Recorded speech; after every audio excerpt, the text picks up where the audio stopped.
This program features live coverage of an African safari and may include animal kills and carcasses. Viewer discretion is advised. Good afternoon, everyone. A risky start, but Simon's managed to do it. Believe it or not, inside that nest is a female. The male that was sitting there is very, very proud because all his craftsmanship has paid off and a female has came to inspect his hard work. How joyous. Will she like it? Will she not? We do not know, but she's sitting inside that nest right now. One of my favorite things to watch in the bush, the weavers. So everyone, it's that time of day. Get ready for your live safari through the African bush.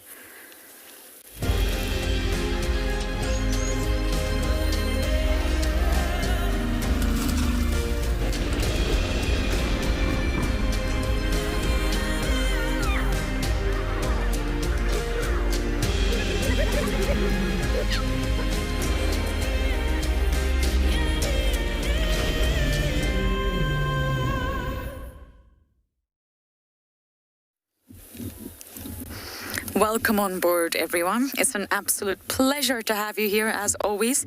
And we've just spotted an elephant. We're at Treehouse Dam, and I think the elephants are going to come here to drink.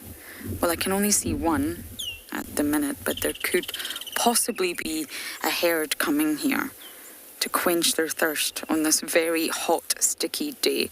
I can only describe it as clammy. It's not comfortable. There's no air.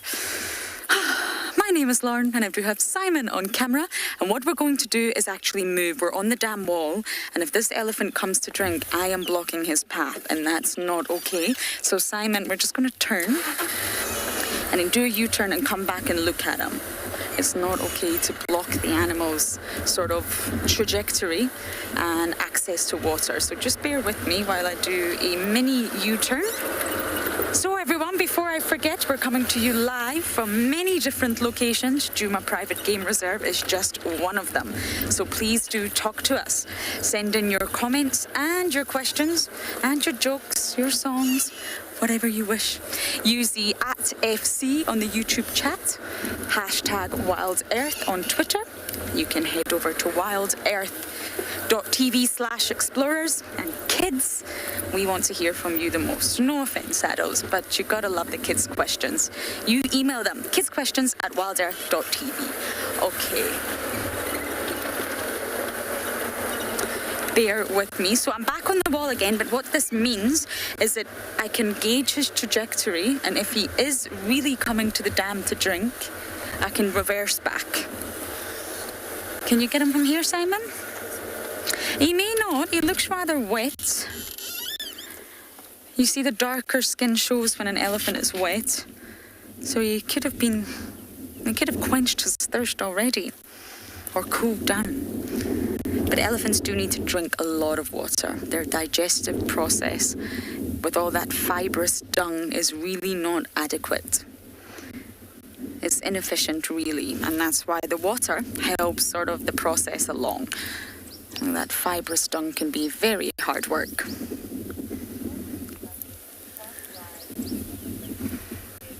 Debbie, you're right. It's a good drive when you started with elephants. Simon and I had the most wonderful sighting with them this morning that you all got to witness. I really love spending time with elephants. Can you feel that breeze, Simon? I hope you can all hear it. It's bringing relief. It's just been a very strange day. Okay, so we shall watch this elephant. Hopefully, he's going to come to the dam. But for now, we're going to send you across to Andrew to say good afternoon.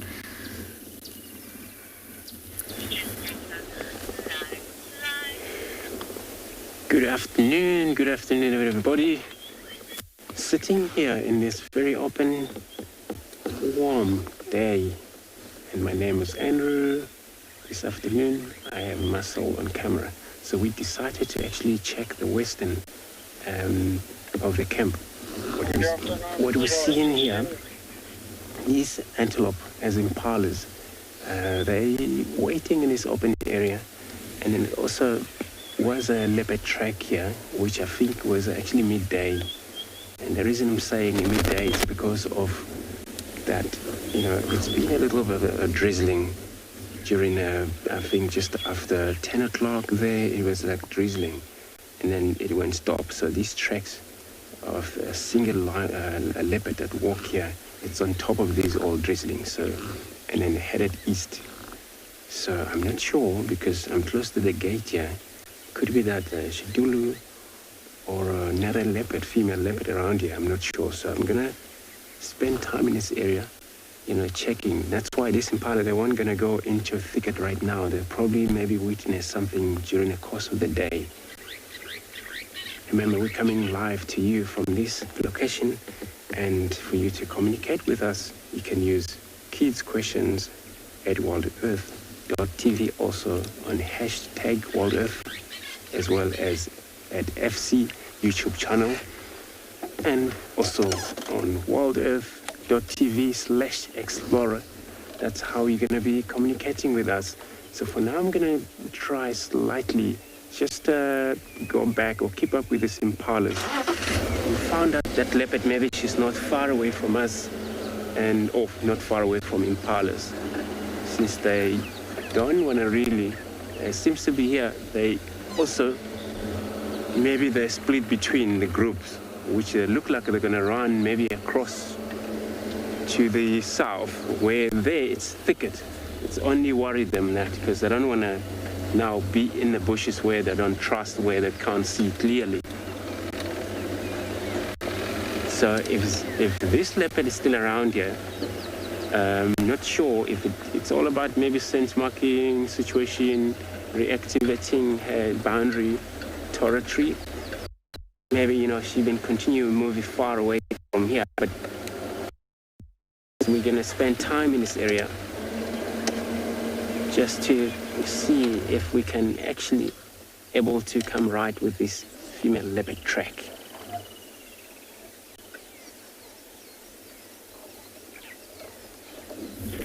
Laurent, there's cheetah inside Mefesuk.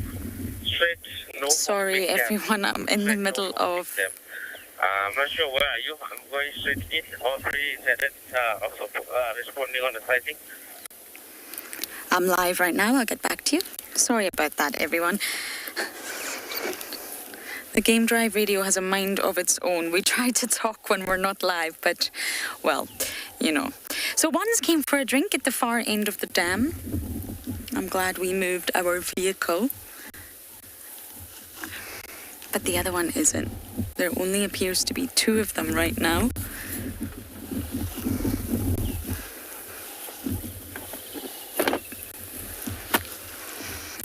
And you can see Treehouse Dam is actually overflowing at the other end. Water is everywhere.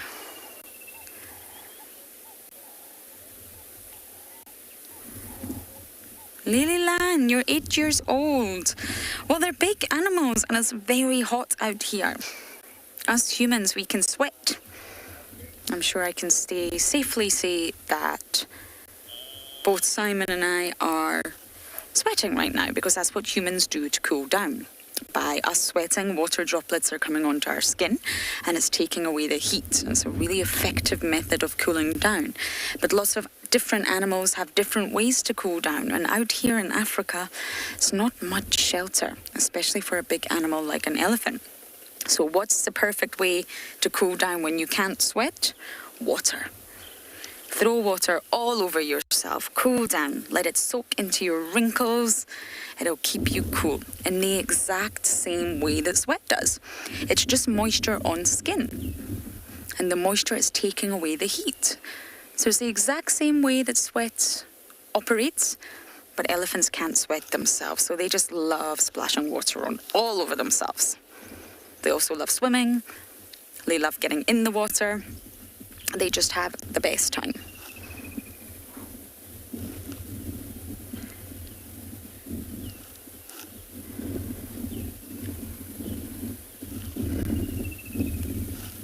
Now there are 3 cheetah up in Buffelshoek, but unfortunately I'll need to get onto the radio in order to call myself in. But that would be very exciting if we could get up there and go see 3 cheetah. I imagine it's a coalition of males. Could be a mother and cubs. but it's very, very exciting. So it's quite a drive away, it's quite far, but I'll still do my very best to see if we can get up there and spend some time with cheetah. I know that we see cheetah a lot in Swallow and Pinda, but here in Djuma, it's very, very rare. It's actually on Simon's bucket list. Direction of a sleepy sky along the fire break.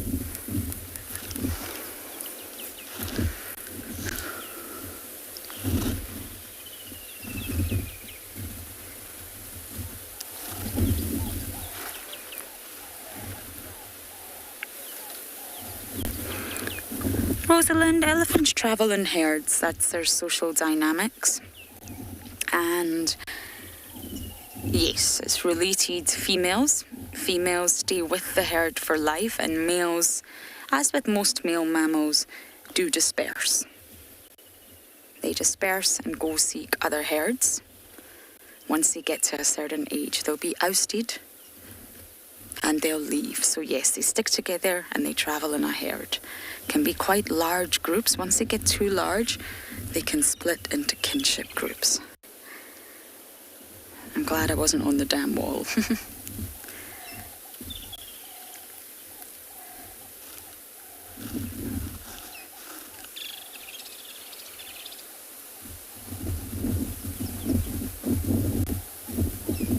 I'm going to lose our elephant soon. He's heading down into the drainage. And I'm going to get on this radio and see if we can take a standby for the cheetah. And for now, you guys are heading down to Swallow. Approaching the drive. I'm not going to stop.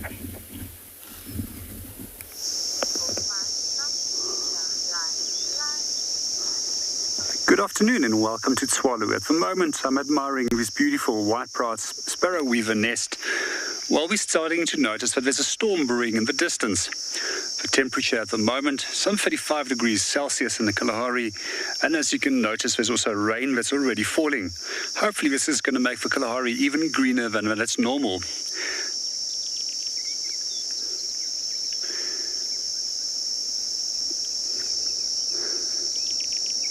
As we already mentioned, the Kalahari has received much higher rainfall than normal, and it's already added up to the greening of the landscape, as what you can notice. My name is JP LaRue, and behind the camera we've got Davi. Our plan for this afternoon is to go and follow up at one or two of the den sites and see if we can potentially locate on Cape Fox, which is one of the smaller dog species which we were hoping to find.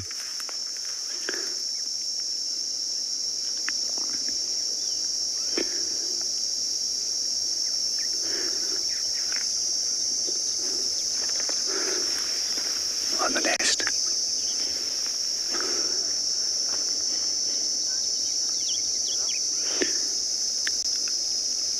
We're going to start searching for our little foxes, and in the meanwhile we're going to hand you over to Busani, who is viewing a giraffe.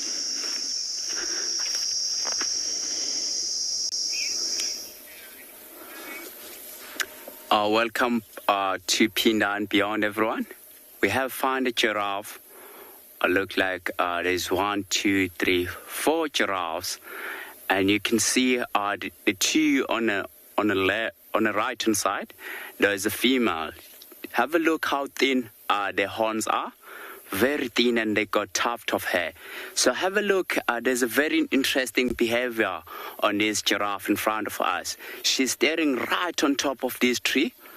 And on the other side where we can't see, there's some zebras. So because it was a nice hot day today, so there was a leopard that was seen around this area. So because it was nice and hot.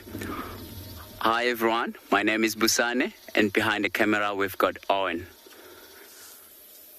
And we're gonna drive around this tree because it was nice and hot day. We're expecting the leopard to be up on a tree to try to get away from flies in the ground. So we're gonna drive nice and slowly forward and look up on the tree. So these animals sometimes they do help us a lot to find cats. Giraffe, it's an only animal that they don't really make a lot of noise if they spot a predator. So we're gonna keep looking up here on this tree on the left-hand side. I can see some spots. Sure. We are looking straight into the sun this side, but we've got a leopard here. We can just see some spot and a tiny little movement up there on a nice shady spot. But we are, thank you, welcome back everyone. I'm so happy. I'm so happy to be back as well, to be able to see the female leopard. We're gonna loop us around us away from the sun so that you can see this leopard nicely.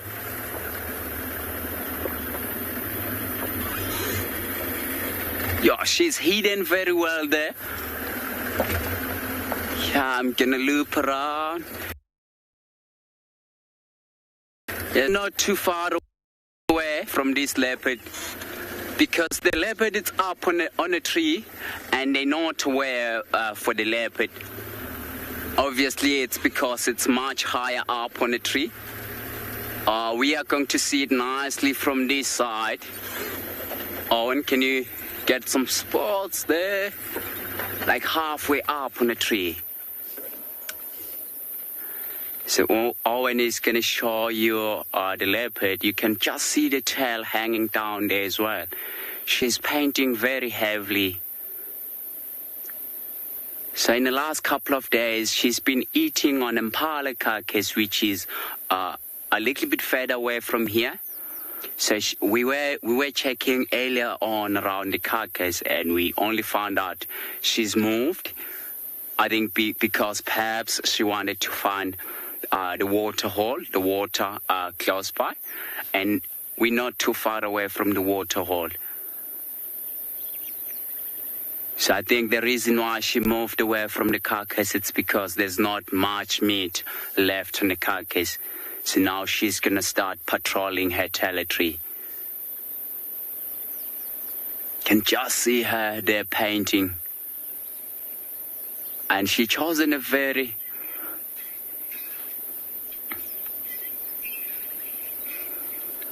Mogamo, yes, it's quite tricky to see her. She's hidden very well there. You can just see the spot patterns. So this is why to be able to work here, you have to be very, very sharp and have very good eyesight as well. So we're going to try to reposition a little bit. I wanted to show you exactly where the leopard is.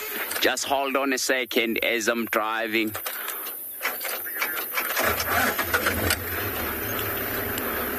Wow, but it's really nice to see her again. I'm so happy to find this leopard. I was a little bit panicking that I'm not going to find her. Okay, yeah. The view, it's going to be very tough, but I'm going to try my best. Okay, we can just see her face there.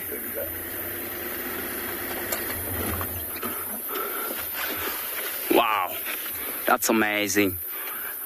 It seems like it's not going to get any much better than that. This is the only perfect gap we have here. As you can see, there's a lot of branches on the way as well. But she's quite happy there.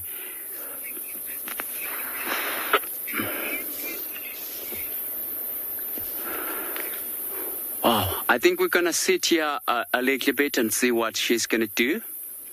And while we're waiting here, we're gonna take you to Andrew, and he's gonna show you another leopard.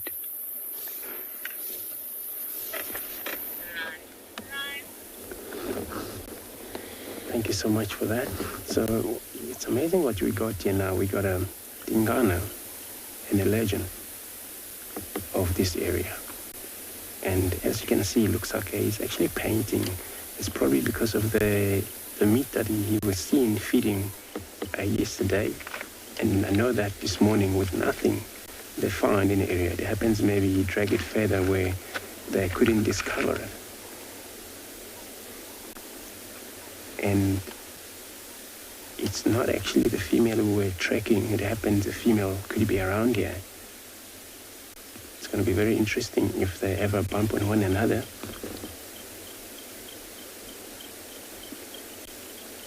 He should be free right now because Hukumure has moved back to the west. I saw his tracks this morning. And Tingana just all of a sudden come from the north, He's now literally right on the boundary, Juma and the Babasuhuk.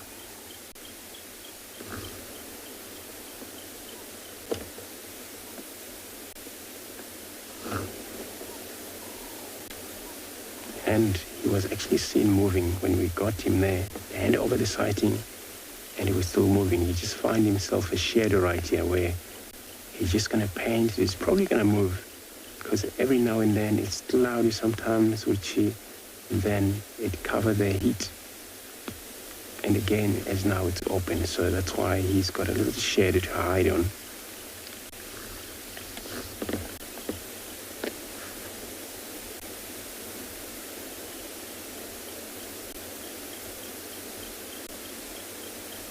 And he's still looking a beautiful cat. His condition actually is great. Well, though I don't actually see him quite often. But, this is so cool just to see him. He still have his beautiful face. Nothing much changed there. So he's not actually in nomadic yet. He's still probably dominating around here.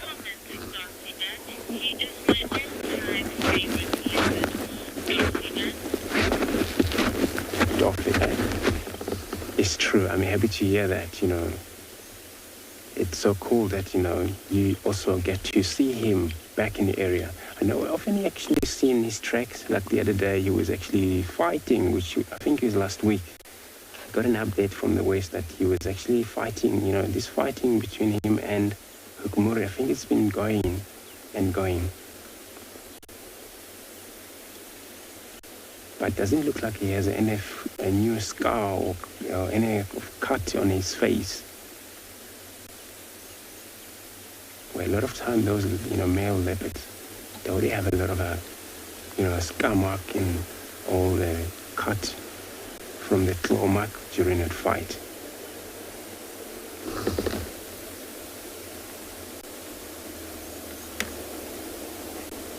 Such an stunning animal. So there's another vehicle responding to the sighting. But yeah, I don't think it's going to make much of a difference for him being lying down there.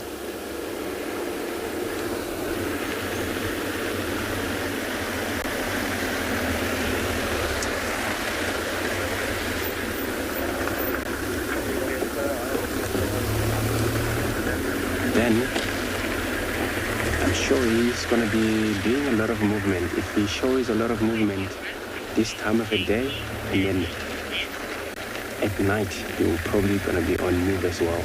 So I'm going to stay put. At the meantime, I will be sending you over to JP.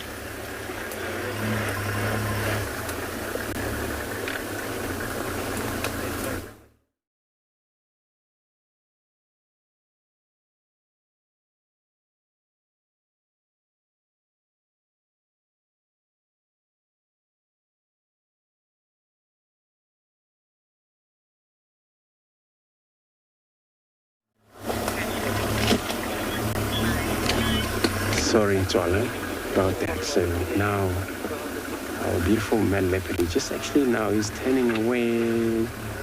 What happened? They actually maybe spend a lot of time lying down. We saw actually Kalamba this morning. Also, she trying to do the same, though she was up in a tree. But for them, when they lie one side for a long time, especially when they have full belly, they tend to switch the other position every now and then just to get comfortable.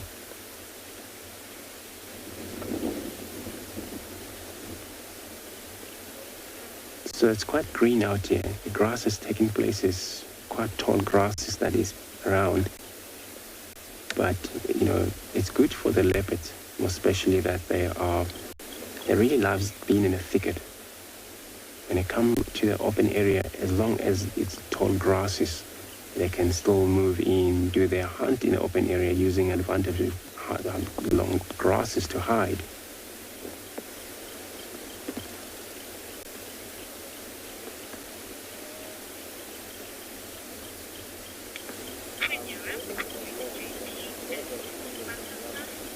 So I'm going to be staying put here. I'm not going to move anywhere right now. I'm going to be sending you to a JP with his butterfly.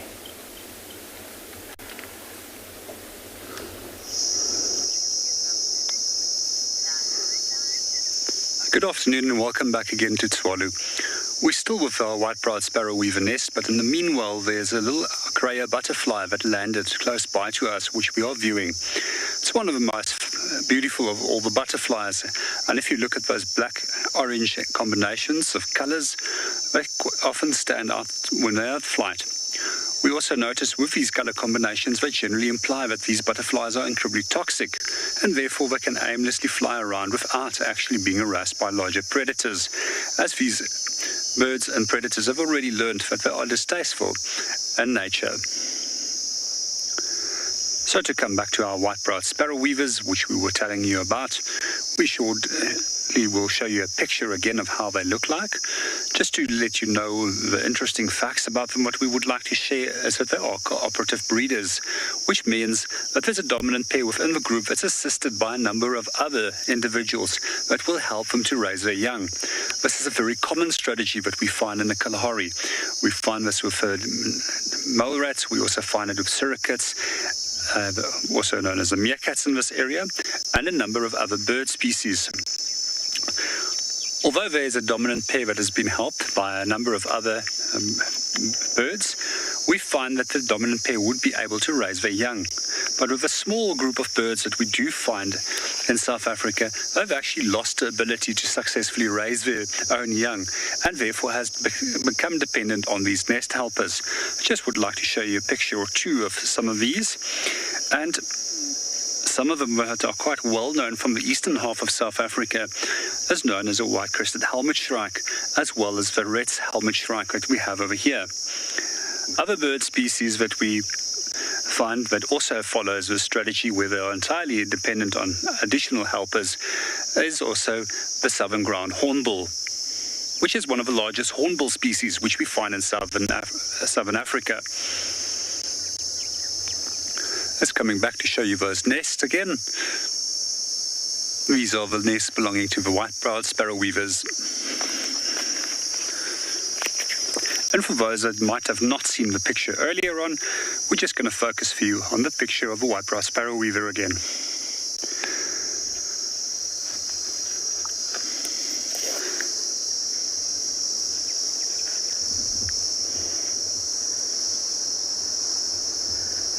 Got it.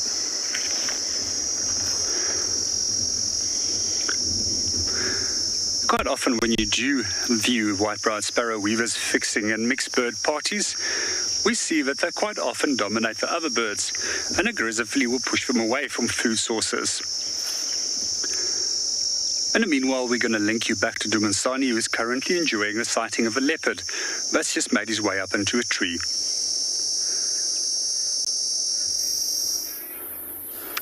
Wow, we're still sitting with this female leopard, and she's still resting there. I think she's not rushing to get anywhere. I think she went to drink water, and perhaps on the way back to the carcass, and she found this nice big shady tree, and she might rest here for a little bit and wait for the sun to go down. And once it's a little bit cooler, she'll then perhaps head straight to the direction of the carcass and finish and try to finish that carcass off. So I think because it's nice and cool, it's nice and hot. It is a nice hot day today. So I think we're going to have to leave her and come back perhaps later on and try to find her again. Because we don't really see much of her where she is, beside that she's painting very heavily there.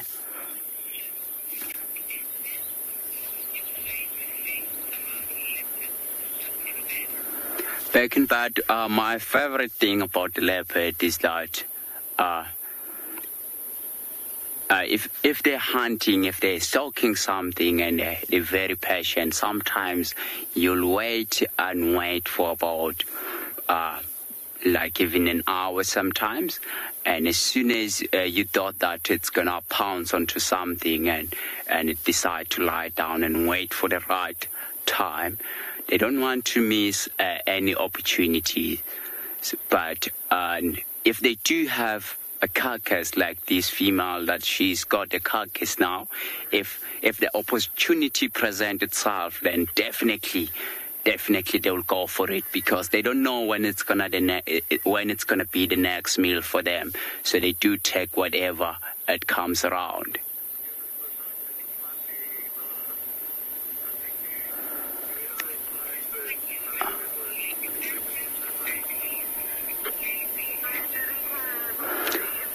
Wow, I think because this leopard it's not going anywhere, we're gonna go and try to find ourselves a cheetah.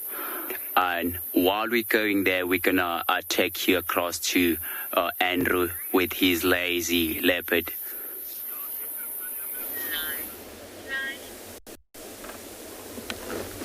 Great, good luck. And still the same with our leopard here, the Tingana. He hasn't actually shown any sign of a movement since he looked away from us. And it's good position here where we are right now, because there on the other side we found there's like a dead wood which is going to be right in front of him. So we're going to take time. He's going to be maybe turning around to us shortly. He's been doing that for quite some time, and he's been lying face away from us now for at least like 5 minutes already. And probably in the next another 5 minutes he will probably look at us. For such a big male leopard like this, you know, he would kill average size of prey species such as full-grown warthog. And I saw him done that. I saw him feed on a female waterbuck up north.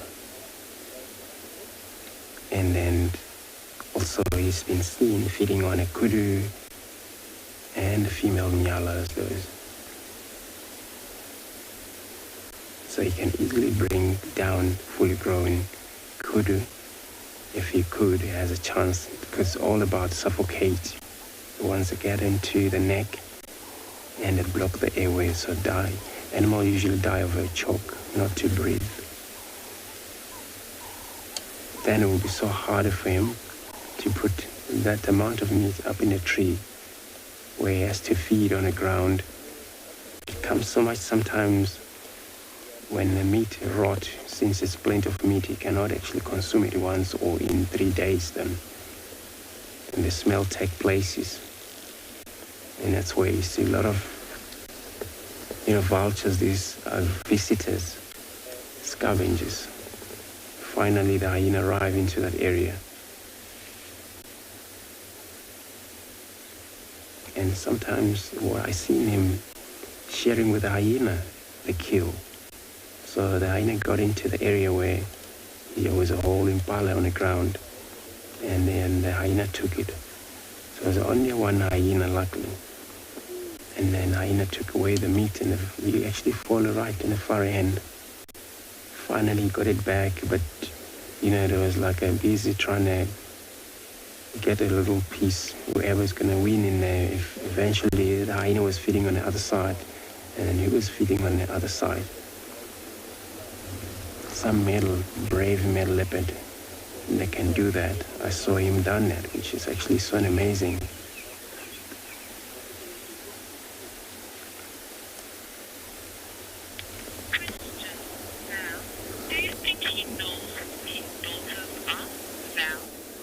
Well, I think he does know that. This is something to do, it's so special that when a cat, more especially lions, leopards, when we're talking about this situation of interbreed, it's so important.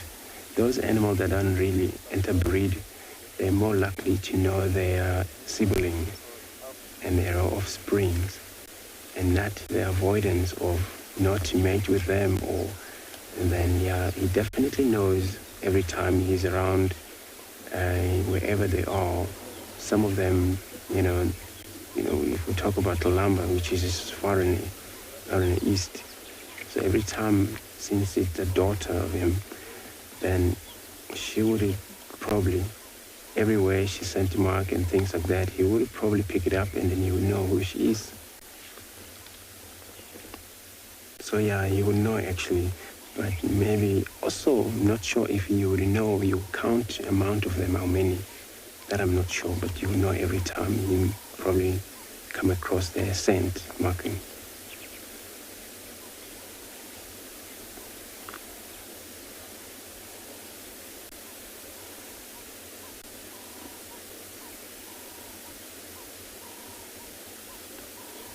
Now it's just flat.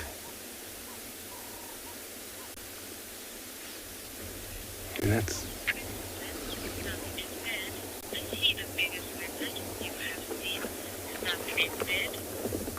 stuck in bed. Indeed, yes. Him and Mvula. I know Mvula actually, he actually went far too much than him. So he's still in a very good conditions. And Mvula, since I witnessed him when he was starting to get skinny, there was not actually disease take places, that was all about age-wise. So, he's actually, we're talking about the body size.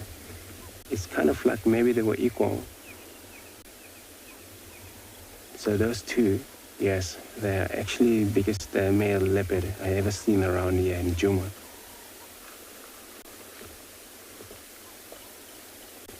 But I know for sure, which, if I remember correctly, Anderson also, which he was up in the west, that he was also a lot bigger, but I didn't actually have much of a chance of meeting him quite often. But I heard he was also big as well.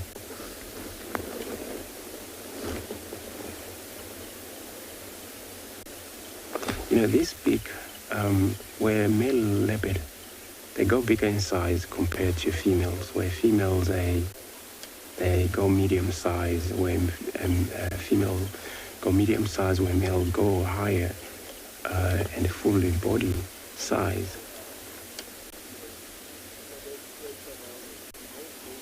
So even they still cubs, if they brother and sister, you're able to see the difference in terms of the size, where female are smaller and the male's also bigger. And in that time, even though they're still taken care by their mother, so it's a lot of push from one another. So ever got into places where she lead them to kill, for an example. So privilege for the brother always to go first to feed. And they're always, the smaller one as the females, always pushed off. The food, whatever's left at the end, she'll return back to finish it off. And it's so cool that they,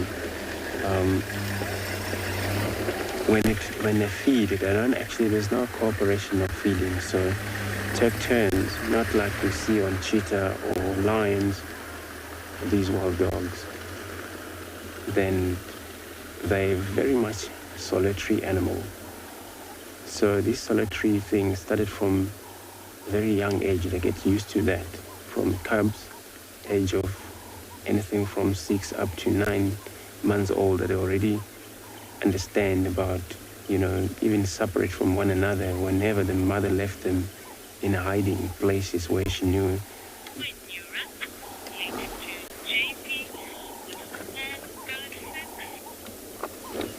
So he's head up. So I'm gonna stay put here. I'm sending you over to JP with his birds facts.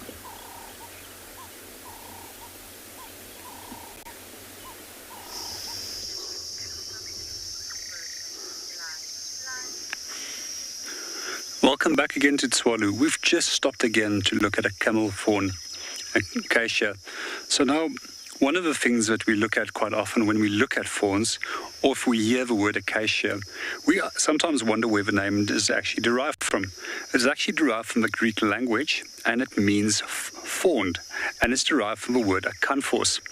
Now, a few years ago, they actually reclassified these trees, but for simplicity's sake, we just generally refer to them as acacias. But I'm going to explain to you some of the differences between the classification system which they now will follow.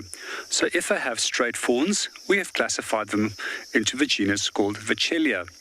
And then if we have them with paired fawns, which is downward curving, as what we have over here, of Acacia mellifera, this is then referred to as a Senegalia. So the group of acacias in Africa, therefore, has been divided into two groups. However, the trees that form part of the Australia, they're still referred to as acacias. One of the things that we do find about the acacias of Australia compared to the Senegalias and the Vachellias is that they don't have any fawns. So why on earth would they have evolved fawns? The simple reason is there to protect yourself against browsers, animals that eat leaf material, animals such as giraffe as well as kudu, that loves feeding on these trees. One of the interesting things that we quite often notice is that with the younger trees, we find incredibly large fawns, which is there to aid and to protect the tree. However, as the tree actually becomes older, it will actually invest less energy to the center of a tree in forming fawns, because these areas are now protected against smaller browsers. The other thing that I find particularly interesting about a fawn is that it's actually a modified leaf. So therefore the plant can choose. Either I can invest in producing energy and protecting myself, or I can rather produce a leaf and produce energy by photosynthesis and producing food for myself.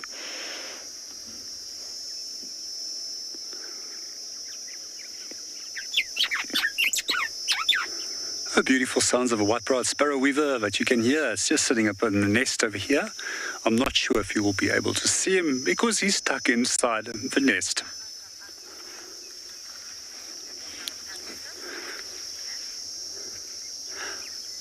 Good afternoon and welcome to the show. With regards to that question, it's the only species of sparrow weaver that we have in South Africa.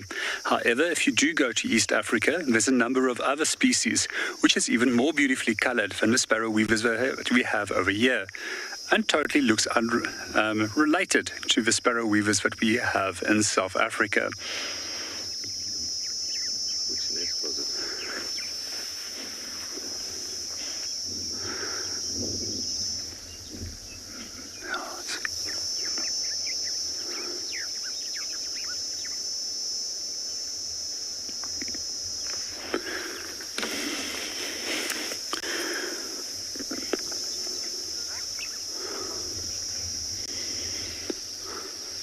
From here, we're going to go and continue and see what we can find.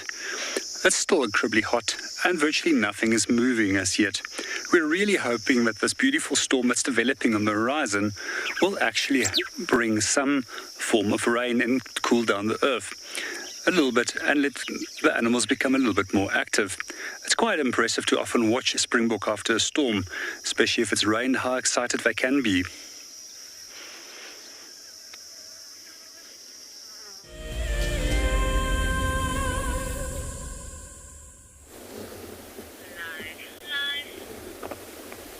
Thanks, JP. So we still have our beautiful Tingana. It looks like we are the only one on lock right now, for now.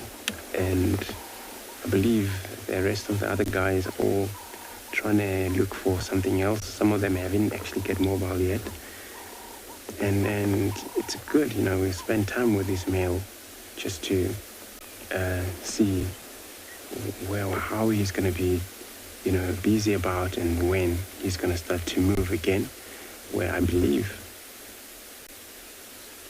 since he was moving, you're probably going to move further south. This was a general direction, so coming south. You may end up in maybe Gary Dam, Vuyatela Waterhole there, or maybe Quarantine. Remember, they actually love it so much, being in this kind of area where it's grasses, a lot of trees most, and then it's a lot of marula trees, it provides their safety. And every time they host their prey, they use this marula tree. They can use any of the other trees fine when it is not a decent marula tree around here. But marula trees, it's actually so comfortable for them to use it to host their prey. And then hopefully it's going to make communication or a vocal sound, which then is going to be more interesting. If he ever does that, it means that female that she's around here, she'll be able to respond to it. I'm going to stay put here.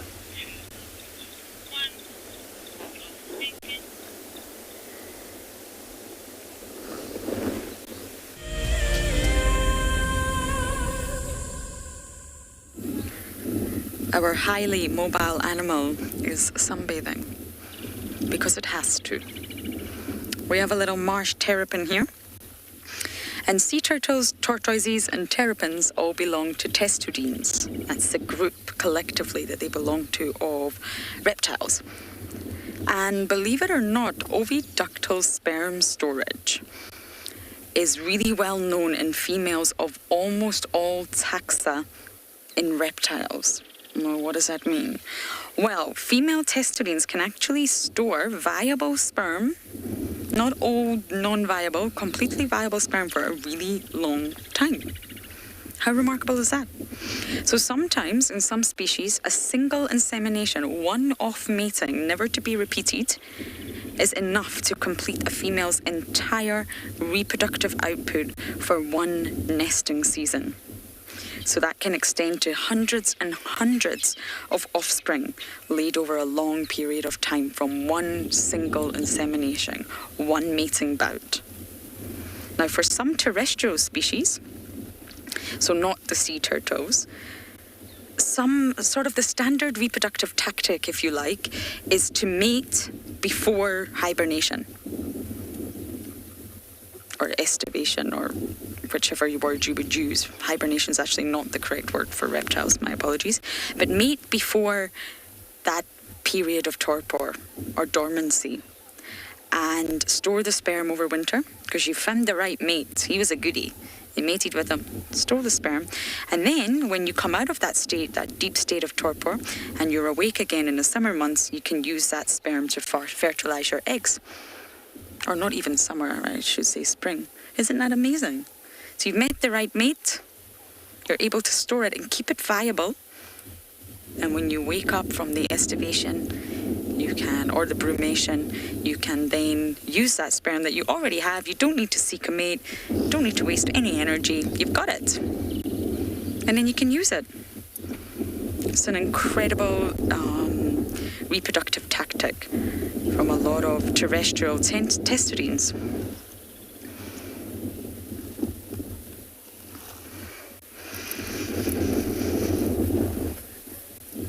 Hyena boy. Hello, hyena boy. I've never heard your name before. You must like hyenas. Guess what? So do I. Now, your question is a common one, and I'm just going to show you an image because I think images are a lot easier to sort of process and listen to me ramble on. So tortoises, they're terrestrial. So that means they live on land. They're not adapted or specialized for life in the water. So this is the tortoise here, Simon. Big dome carapace. This is a leopard tortoise, actually. It's vegetarian, and it can retract its head into the shell. So when it's scared, it'll retract its head and hide from predators. So the feet have actually got claws, and what that means, not flippers, it's specialised for life on land. Now, the next one, the terrapin, this one here, Simon.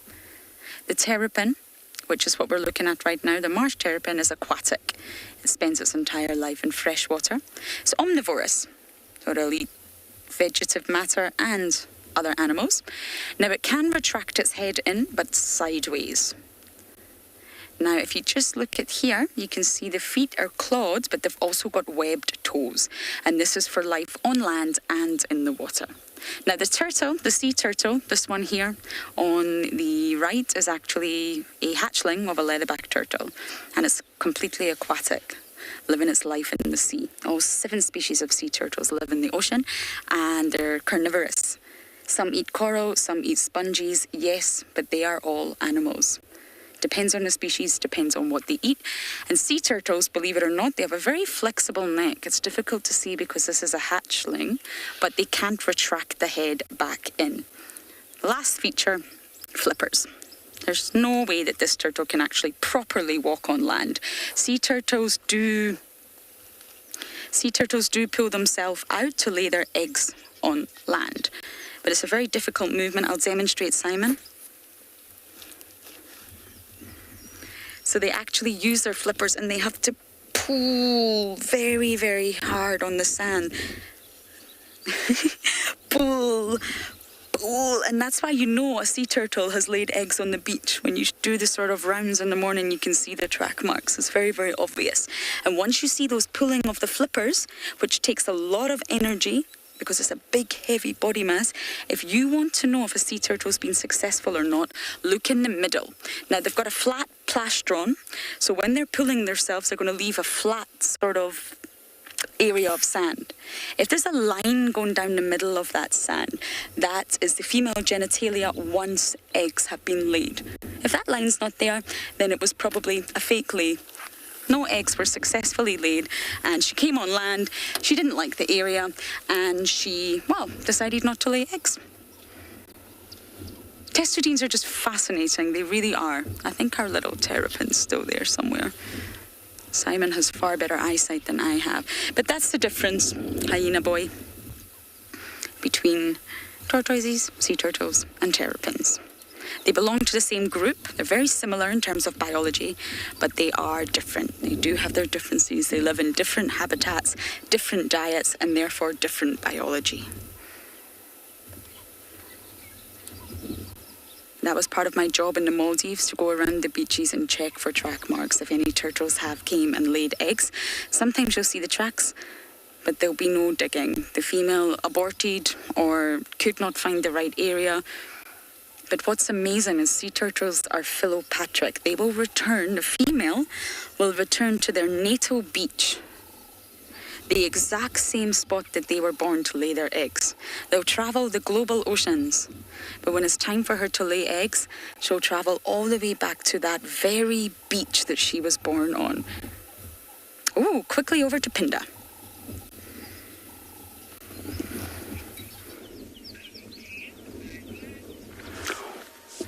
Welcome back, everyone. On the way to try find ourselves a cheetah, we have come across with a single lioness walking around. She's been around the waterhole, so perhaps now she's going back into the thicket. And judging by the size of her and on her front legs, she's got some blood on. So we're going to try to go around again and try to get her walking toward us.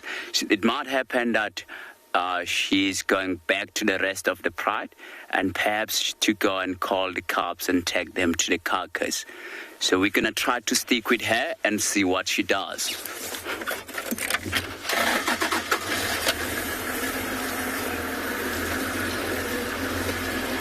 We are so lucky to be able to find a female lion walking around in this hot day. It's unbelievable. I can't believe how lucky I am. So lucky.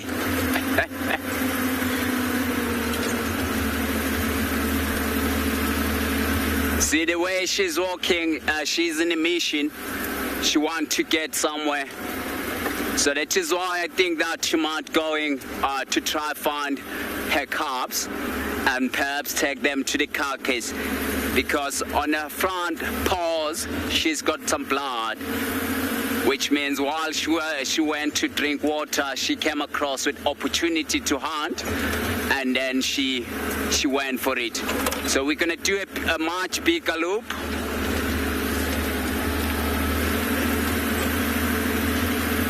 And hopefully she's gonna stay along the road.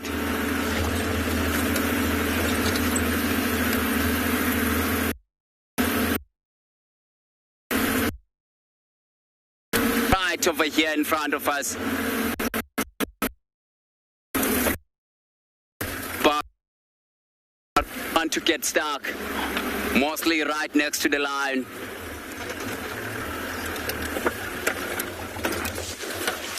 See, she's walking past some nice shady spot.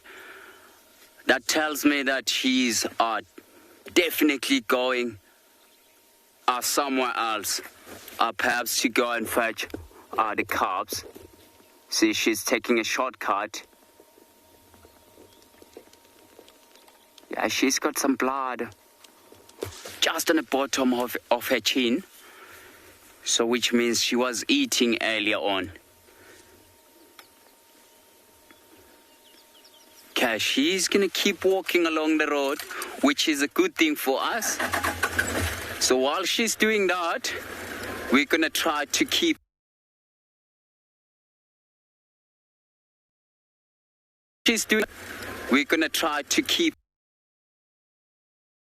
up with in it.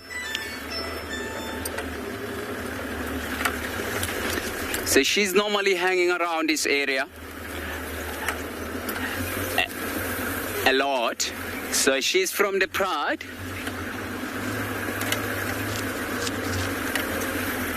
So she's coming from the Pride of Lion.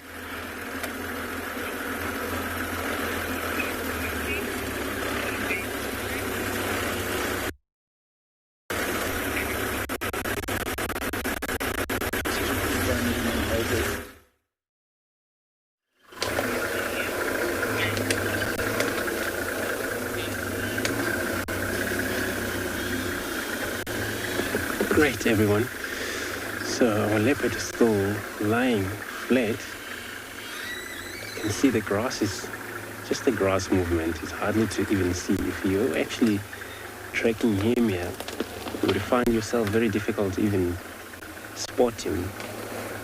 And a lot of time happened to most of trackers and the guides when they follow the cats, where they finally sometimes so flat. And then all you do is, if they spot you, then they would just gonna show themselves, because then they have to move away from you. So a lot of time, you know, they are very flat. But actually, it's cool that, you know, he able to make his way out from wherever he was. Probably stuck with that, kill that he had. The guys there discovered it yesterday morning, up in one of the marula trees out there. And then I'm not sure what kind of kill was it. So maybe it's one of these baby Impala. And then for him as a male, a big male like this, it actually makes sense. If he actually ate it yesterday morning and a whole day yesterday, and nobody stole it from him, and then a whole day today, which is probably maybe done by now. I wouldn't think this is all about him looking for water. He's going to return back to that area, because water station is even closer where he just came from. So maybe this is actually now permanently moving around here, to return back in the area where he was. But he's not actually bad. He's trying his best to actually stick around, even though he's got a lot of challenge this time. But he is actually strong enough. I think he's managing. I've seen a lot of males, when they come across a lot of this challenge, they move out immediately. But I think he's strong enough, so he's handling it.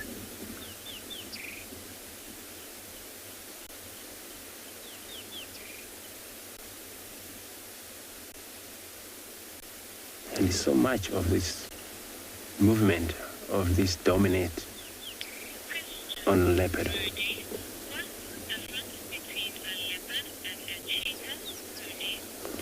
Rudy, you want to know the difference between a leopard and a cheetah. So a cheetah, they have a very long body, a slender body they call them, and long legs as well. So they're well built for the speed they use or they have.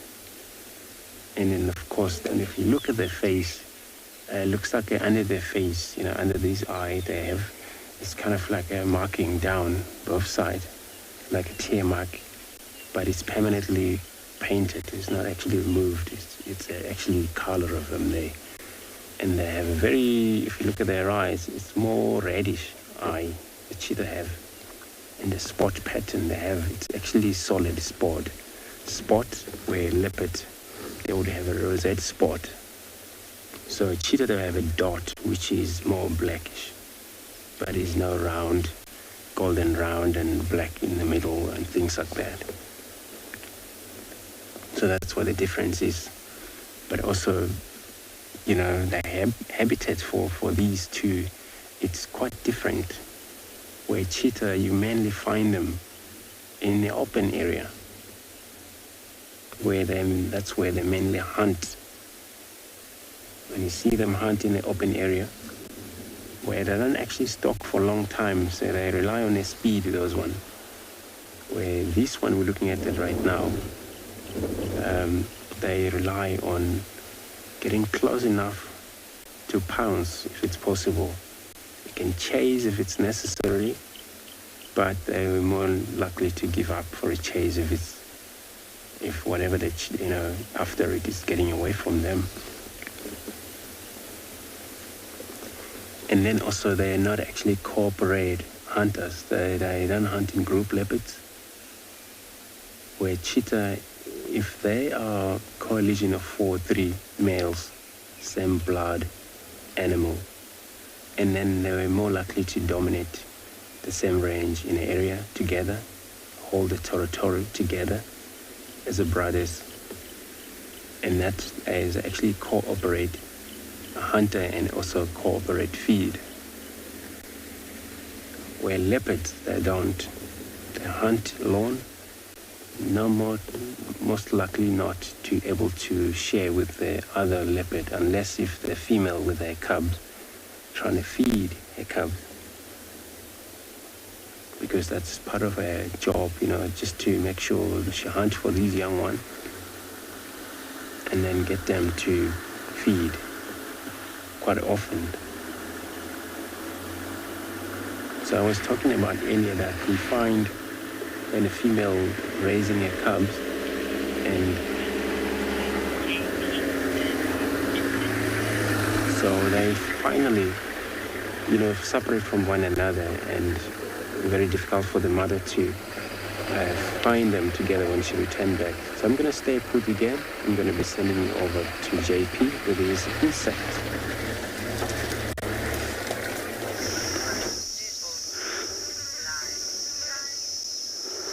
Good afternoon and welcome back to Tswalu. Currently we're looking at an armored ground cricket, one of the most intimidating looking of all cricket species or insects. They look rather alien to me. So if you do look a little bit closer, they get their name armored ground cricket from the spines that they have on their body, which they use to protect themselves against predators. However, they can also switch over to chemical defense when they are mishandled or being eaten by predators, where they will release a distasteful toxic substance which will deter the predator. A few years ago, I was watching a number of jackals picking them off the side of the bush, and very soon after, the jackal actually got sick from eating it. He would look very dissatisfied and actually moved on. So a few other things that I do find fascinating about crickets is that they can produce a sound by scraping parts of their legs together. In this case, in some cases, they will also use their wings as parabolic reflectors to actually let that sound much louder. This guy, unfortunately, has no wings, so therefore he cannot do that little trick. However, his little wings are vestigial stubs, which he uses for rubbing against his body to produce that sound that he can attract a mate. We also find that the shield that forms over the head actually acts as a parabolic reflector and resonating the sound for this cricket species. So, a few other interesting things about these guys is that they're quite romantic. So what they will often do is they will provide a high protein secretion to the female as a gift. She will assess the quality of this high protein quality meal that she gets from them. If she's not satisfied, it means she's not going to invest energy in him. It means he's going home without a date.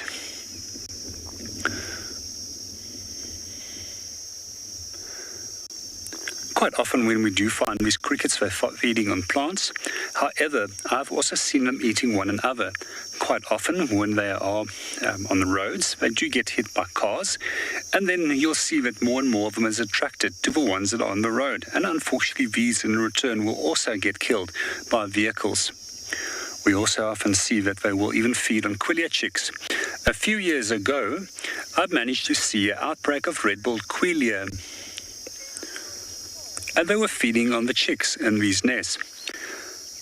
To answer your question and how we find them, quite often I do just get out of a car and I'm quite always have my eyes open for them because I find insects and small things even more fascinating than the larger animals within the bush.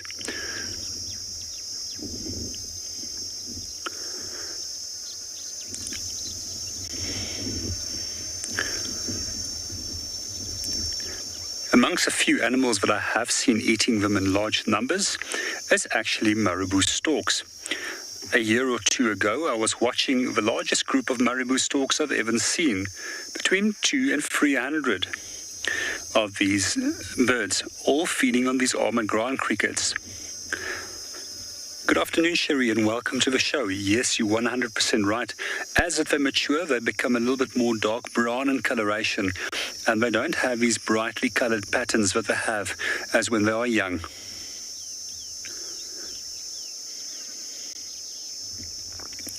It's most likely that these color patterns also act as a warning to potential predators to leave them alone. However, with adults, the spines are very well developed, and most likely the toxins are less necessary as a chemical defense mechanism.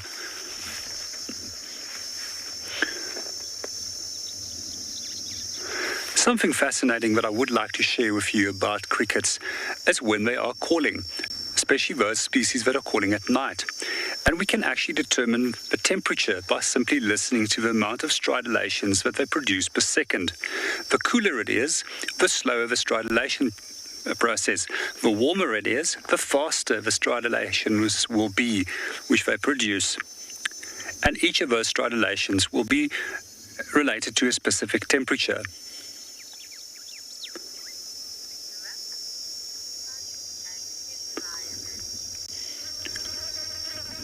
We're going to continue our search for some animals in the meanwhile, but we're going to hand you over to Vasani, who is currently viewing a lioness.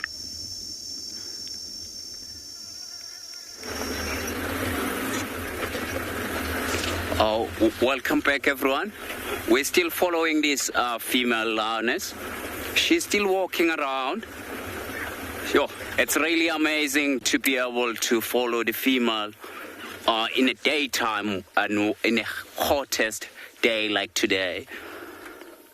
And she's still walking in a good pace. So this morning they have found a female lion with 3 saberat not too far from here.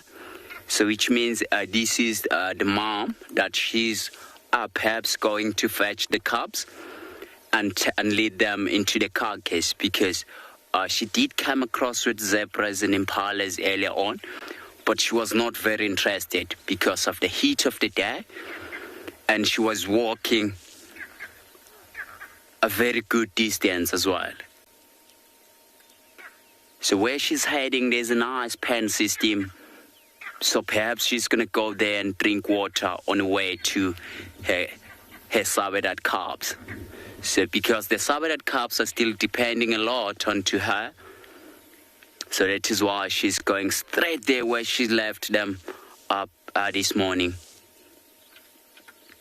So we're going to loop around and wait for her on the other side, and hopefully she does walk straight.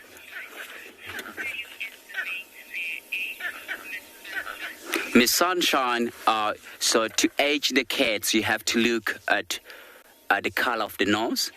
So if it's a young cat, it does have like a pinkish nose. If it's an old cat, it will have a darker black nose. So it's an only way that you age the cats. But because I'm so lucky to be in this game reserve for a number of years, so I know these cats like the back of my hand. So we're gonna go around and try to find her on the other side, because it seems like she's gonna walk straight through this dried up water hole on the way to the leaky pen system up on top. And there's not a lot of shade where she's gonna walk through, so that tells me that she's still walking and trying to get into her calves. See, she's using those game paths because it's easier for her to walk than walking through the long grass, and she does want to avoid the ticks and thorns, obviously, in the long grass where she can't see. Snakes as well. She can easily step on top of the snake, which is not a good thing for her. Have a look. Wow, that's unbelievable.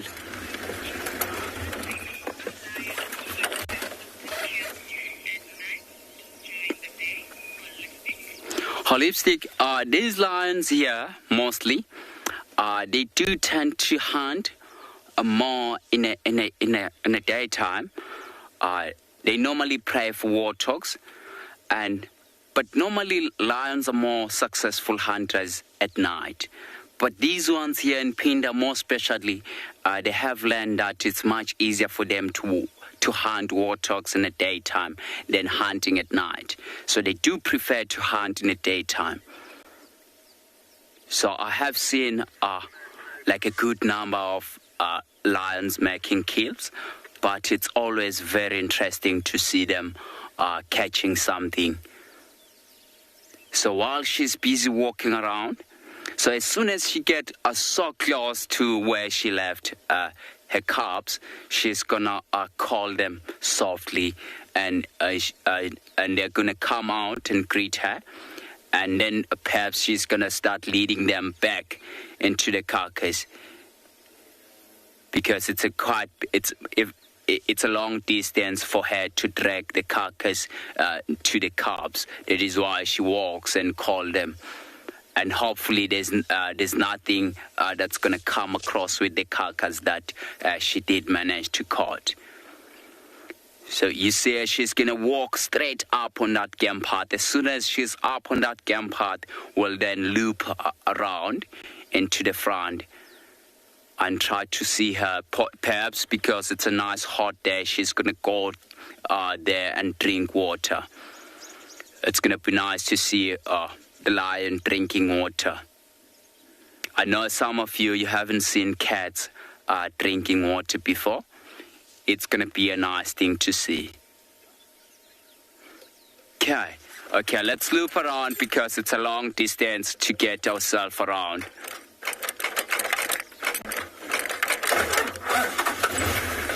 Wow. Okay, gonna try to keep up a pace a little bit to get across next to that water hole. So because it was a hot day today, I do have a feeling that she's not gonna disappoint me, and she's gonna...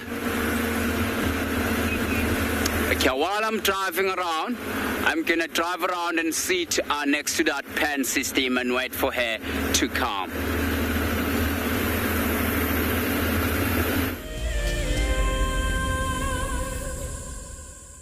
Join our Explorers program so we can keep on sharing nature with the world. For a monthly subscription, you will have the opportunity to win fantastic Wild Earth expeditions, have access to an animal identification app, receive weekly highlights from our shows, and much more.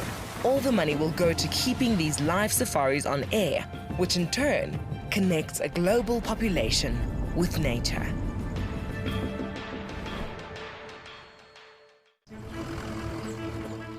My name is Taylor McCurdy and I work for Eco Training.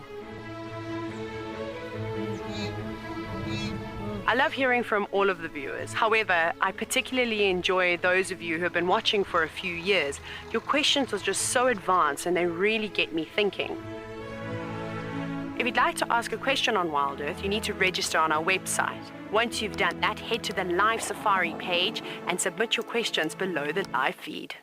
Wild Earth is launching our brand new Explorer program with an opportunity to win a very special Wild Earth expedition. The lucky winner will get a behind-the-scenes Wild Earth experience at the magnificent and beyond Ngala Tainted Safari Camp. The prize includes a 3-night stay for you and a friend with a chance to sleep out in the unique Ngala treehouse. Become a Wild Earth Explorer and stand a chance to win this and many other prizes. Terms and conditions apply. Oh, it's going to be in trouble now.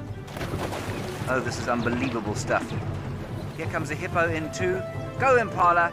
There's a hippo coming in. I can't believe what we're seeing here. This is what we normally see in East Africa. It's all over. Hippo leaping at the crocodile now. Everything's gone underwater. Expect the unexpected here on Wild Earth daily.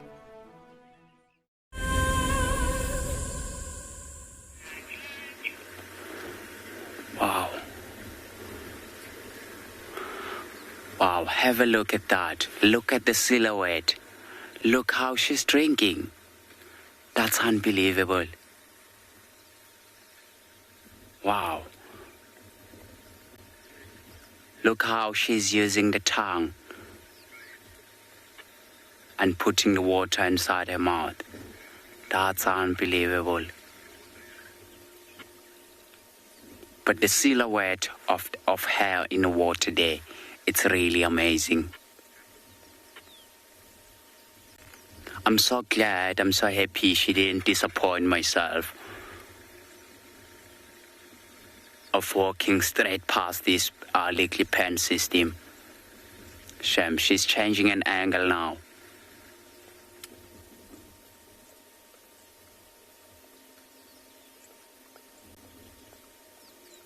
So perhaps maybe she wanted to see each and every side in this pen system, because they're quite vulnerable to crocodiles as well. But I haven't seen crocodile here in this pen system before. But you never know. But where she's drinking now, she's drinking on a nice shadow water. Wow, she's so tasty. And she did cover very. Let's listen quickly. You'll hear her drinking water.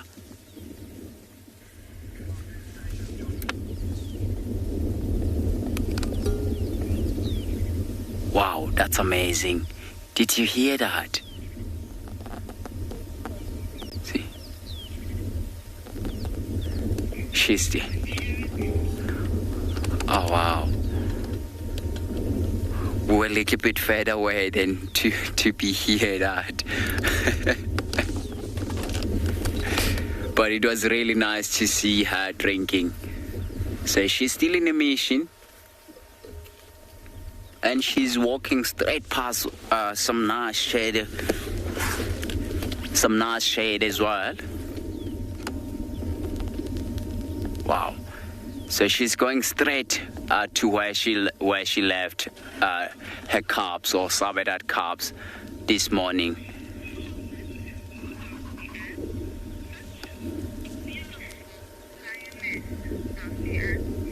Does Anne? Yeah, she is a very pretty lion. She's so pretty. and she's got very good, she's in a good condition as well. So that shows you that they do manage to catch something. They are very successful hunters. Mostly here, as I said earlier on, that they normally prey for warthogs and nyalas. That's an easy target for them. So they don't really go for very big prey because if they go for buffaloes and they might injure themselves. So they don't want to do that. They rather prefer go for a nice easy prey like warthogs. Although warthogs can be dangerous as well with the sharp tusk. But they do enjoy killing those warthogs. See, she's walking straight where she left her cubs. It's going to be nice to see her cubs coming out from the bush because it was a nice hot day. They will be resting underneath one of the trees. So they're going to come out rushing up and greeting and rubbing the face, her heads around mom as well. So it's really amazing to see lions, how they socialize. So I'm looking forward to see that. So have a look on her body, on her coat. She's got like a fainty spot pattern. So those spot patterns, it's why it's helped them if they're still young around the den site to camouflage. So this female, she's not a very old female, as you can still see the spot patterns, and she's got like a the nose. She's got like a pinkish nose still, which means she's not that old.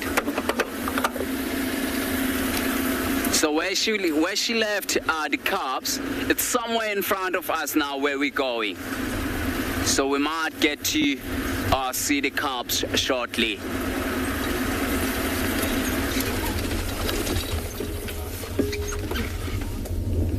Look at that.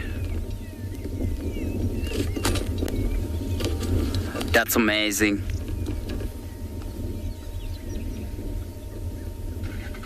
So you'll see as soon as she gets so close to her cubs, she's gonna start calling them.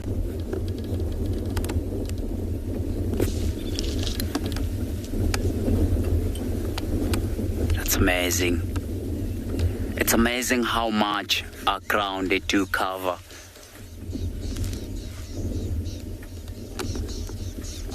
I do cover very good distance, and it feels like they're not.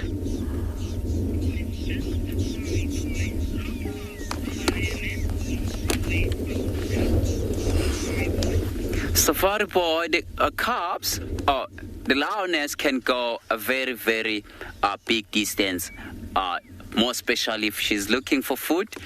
But she does like cover a very big distance, but not away from her territory, because the female lioness, they also have their own territories. So they do protect their territories from other lions. So she looks like she's going behind the bush. We're gonna try to keep up with her.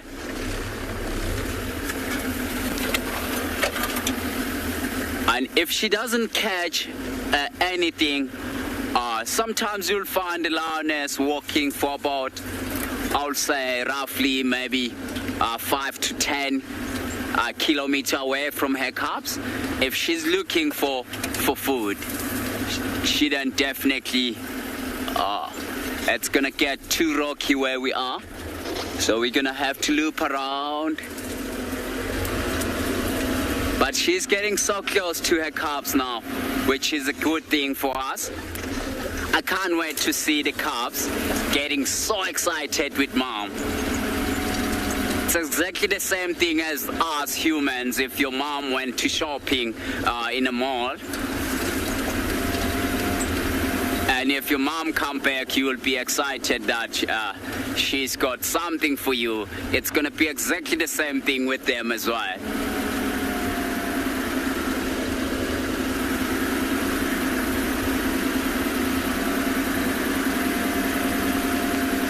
So it seems like she has crossed the road. She's now on the right-hand side.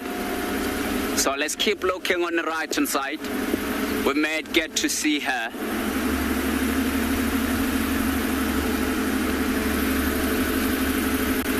See, she's gone straight down there into the old riverbank. It's where she left her calves.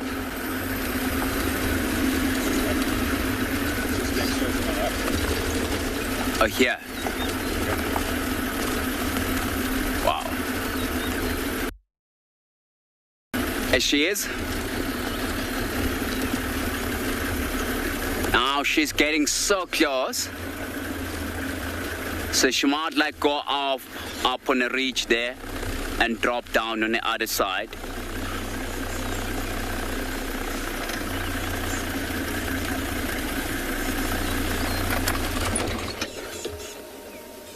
See, now she's calling softly. Very soft call now.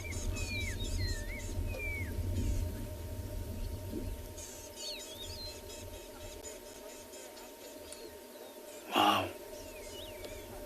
So now she knows that the cubs are somewhere here close by. That is why she made that soft call. Although she only called once. And because we're a little bit further away from her, we can't really hear her calling properly. Because she does like a soft call. She wants to avoid that the other predators to hear her or the other lot. Okay, we're gonna loop around. Oh, I can see the cubs. Just, Owen, can you scan straight underneath the big tree on the right hand side? Yeah, we've got the cubs now. So the cubs are moving this way. They're going to join Mom. Wow, that's amazing. Can see them running. So I have lost them now, but they ran this way, which is a good thing. And you can just see the mom across the valley that side.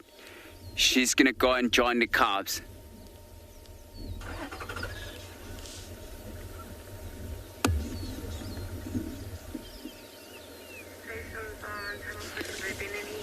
See, she's walking straight to the direction of the cubs now.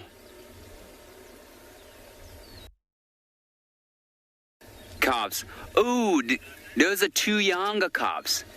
So those are two younger cubs. So because we didn't see like the sound of the cub suckling around her TT or her mammal gland, it's because the cubs are getting to the stage whereby now she's gonna stop them suckling.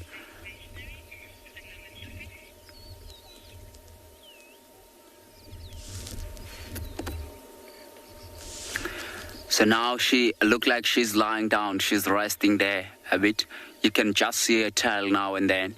So what we're gonna do is she might like rest a little bit. So what we're gonna do, we're gonna loop around and get a little bit closer to where they are.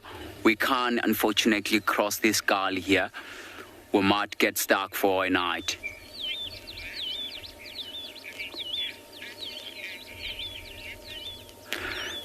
So while I'm gonna drive us around and try to get a little bit closer to those lions, we're gonna take you to Andrew with the leopard.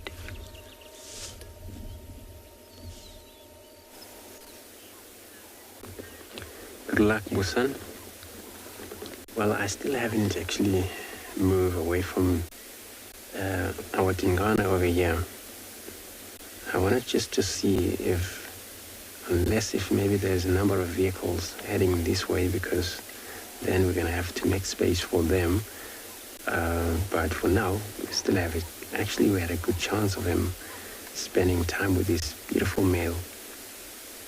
And this is not actually surprising me, where leopards, they can lie down, they can spend a lot of time lying flat, whether they're full, whether they're hungry. So, but they're not that bad for sure compared to the lions, where lions, 18 hours of a spending sleeping is actually way too much. Where it applies the same with leopards, sometimes can lie at least amount of that time,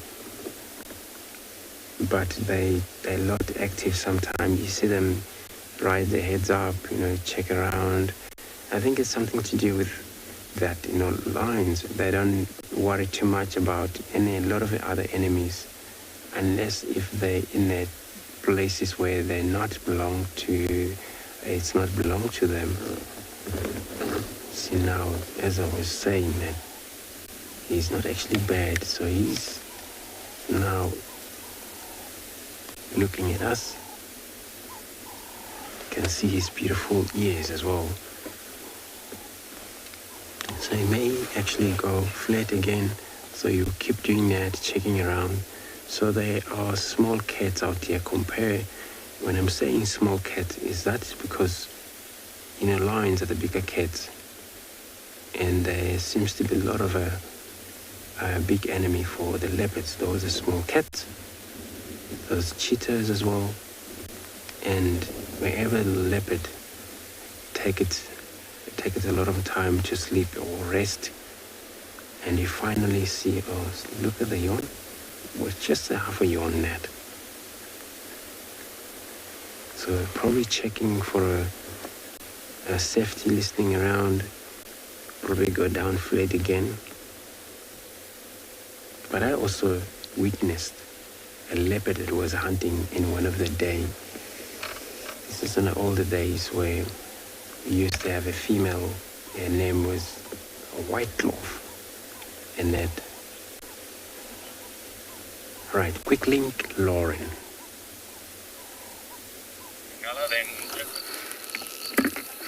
I don't know who we have here, everyone. Male leopard. I don't know who it is. I don't know if it's Mulwati.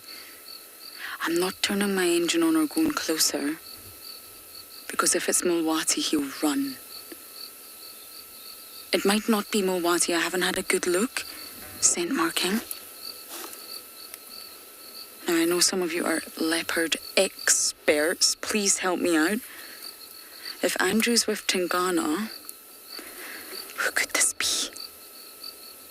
Okay, Simon, I'm gonna go slowly behind. But if this is Mulwati, we might not be successful. Who else could it be? #WildEarth if you're able to pause and get a view of who this male leopard is. Now, I'm not going to Ferrari Safari here. One, there's a water hole, but let's just try and get another visual. If this is Mulwati, this is incredibly good news.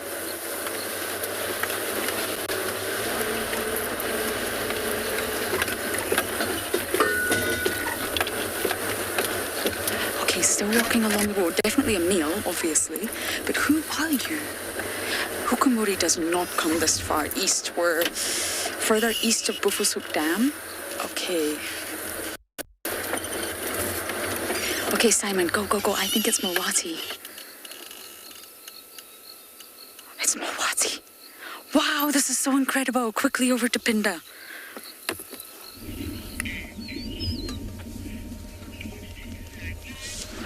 So, on the way to the lion, to that lioness with two cubs, we have come across with the two white rhinos. So have a look on their body. They're covered with mud. So because it was a nice hot day today, so perhaps they went to the same mud wallow where that lioness went to drink water. They might have went there to wallow to try to cool themselves down.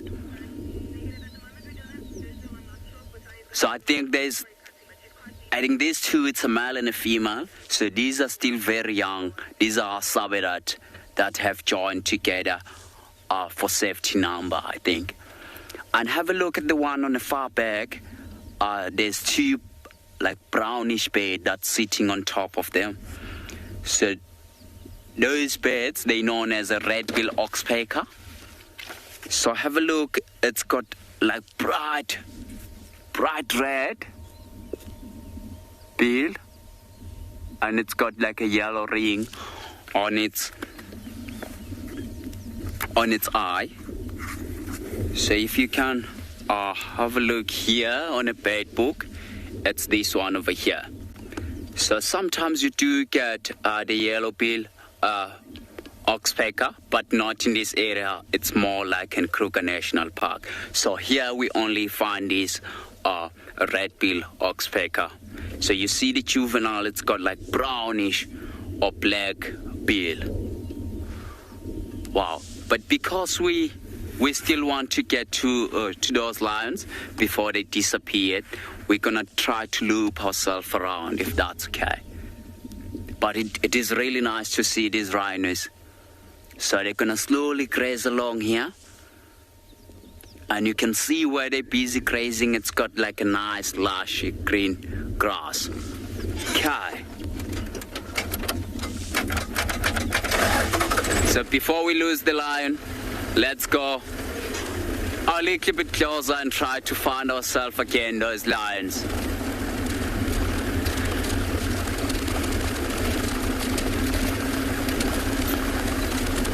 This is really unbelievable to see two of the big five in one spot. So the lions that we were following, they're over there. They're now on our left-hand side.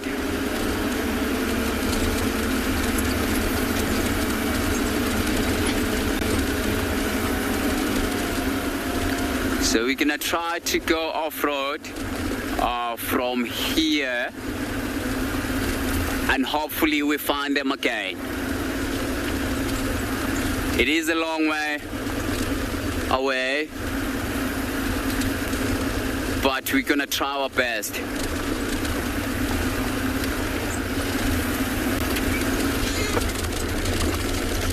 Okay, we're going to see whether those lions are still there or not. So I think she's gonna rest there a little bit. Then after that, she's gonna lead the carcass into where she caught something, because she had a blood on her face. So which is a good thing. I'm really looking forward to see her walking around with her calves.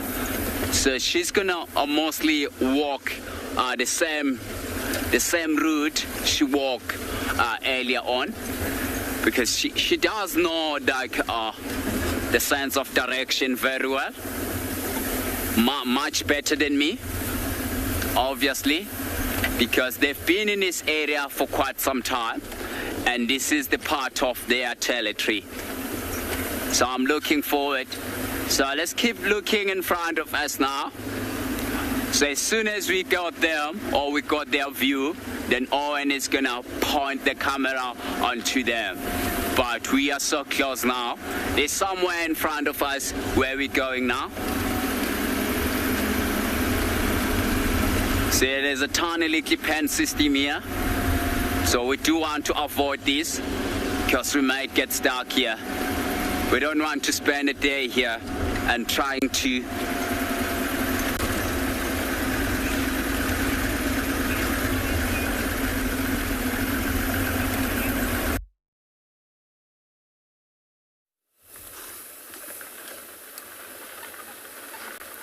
We've still got him. He's acting very, very straight. He keeps turning around to look at us. You see that? He is one unrelaxed male. I mean, we know that anyway. And it's daylight after all. But this, everyone who's new, I believe James Richard, you confirmed the small Wati, just like I thought. Thank you so much. Is the dominant male of this area. Right, I'm going to turn the engine on, Simon. Just give me a minute. He's letting us stay at a distance, but he's not realized nothing like Hukamuri or Tangana. So we are just keeping our distance, of course we will, but it would be really, really something to have this leopard habituated.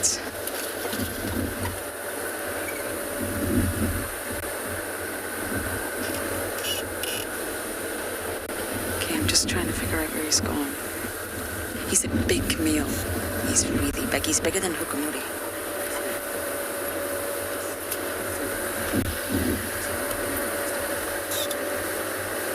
Do you see him? Oh, there we go. Well done, Simon. Can you believe this? I can't. Never seen Mowati on patrol. Never. Let's just give it a minute in case he pops back out. He's scent marking. Haven't heard him call. But this is unbelievable. After the disappointment of the cheetah, Simon and I were feeling a little bit sad, and this has made up for it. Okay, let me go forward.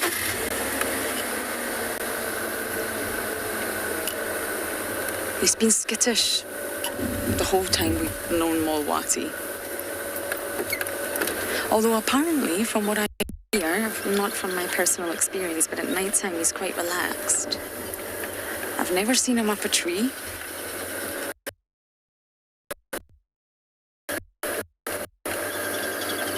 Let's just try and get one more look. If he definitely will not look. The squirrel's not happy. The squirrel can see it, that's for sure. Wow, Mowati, where are you?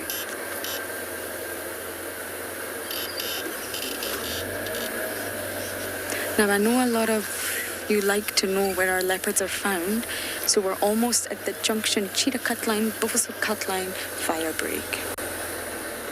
I think that might have been the only visual, everyone.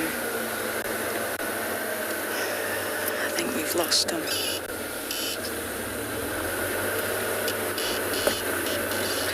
It could be learned behaviour from his mum. His mother, I believe, was quite skittish with vehicles. It could be that something happened to him. Maybe something bad happened. And he's got this negative feeling towards vehicles. But I think that was the last visual of him, everyone. I might sit tight here on the fire break and just see if he pops back out again. But for now, I think that was the last view. He's gone into this drainage. Simon will give you a view. And it's a thick one.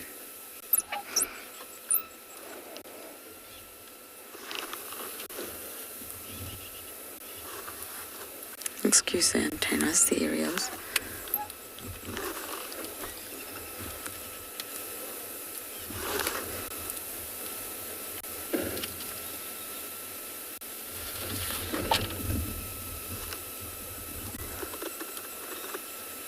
Okay. I'm going to sit tight here and hopefully get another view of our dominant male. But for now, over to JP.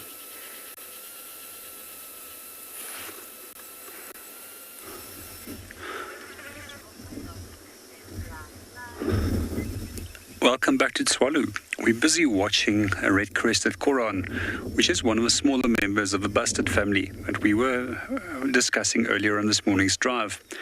Slowly busy displaying. There's a number of males that are calling in the area, and one of the ways that they produce a sound is actually by bill clapping, which is referred to as a mechanical sound. Then they often follow up by the typical call that they produce. I'm just going to be quiet for a short while that you can hear the bill clapping, and hopefully that he will start his song and then start displaying.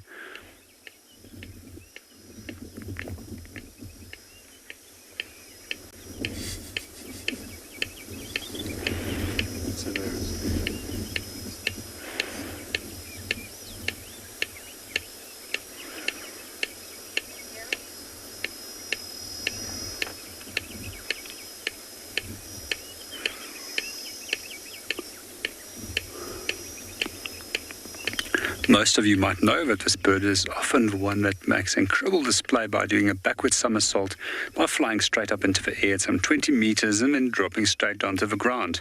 Let's hope that he's going to do that.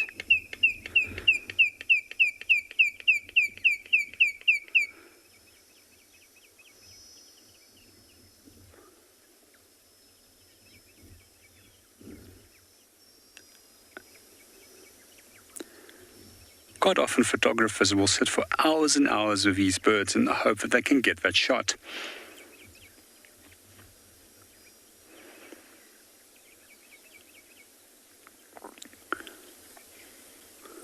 So the aims of calling and producing these number of different sounds, as well as the display flight, is to attract a female.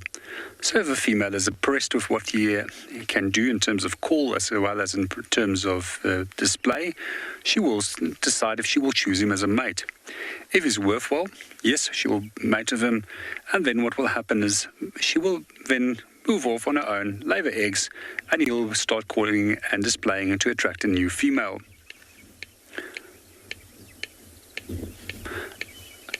As mentioned in one of the previous editions, this is referred to as lecking behavior or as arena, where they will display on a specific little patch to attract females. We quite often find that the birds that are following this behavior in terms of lecking has young that are fully precocial and can take care of themselves. Therefore, no daddy is needed in raising the chicks.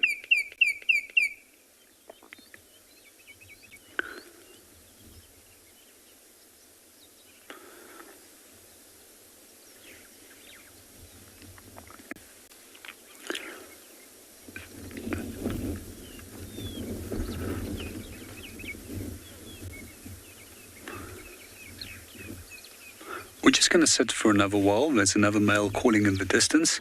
Hopefully this will encourage him to do the display flight.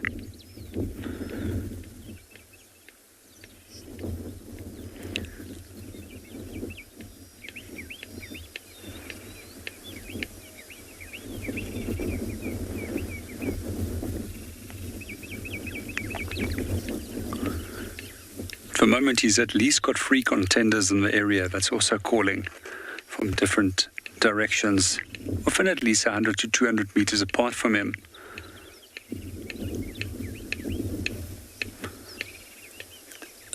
As part of their final display, if they have attracted a female, they do a little bit of a dance on the ground, hopping up and down.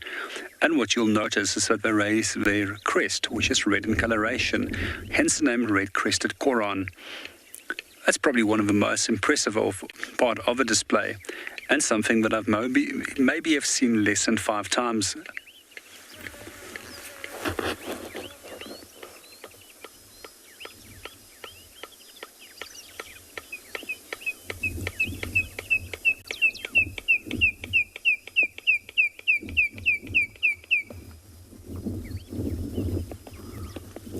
We're going to sit and watch him for a little bit longer. Hopefully we'll be able to get a shot of him. But in the meanwhile, we're going to hand you over to Andrew that's enjoying a sighting of a leopard.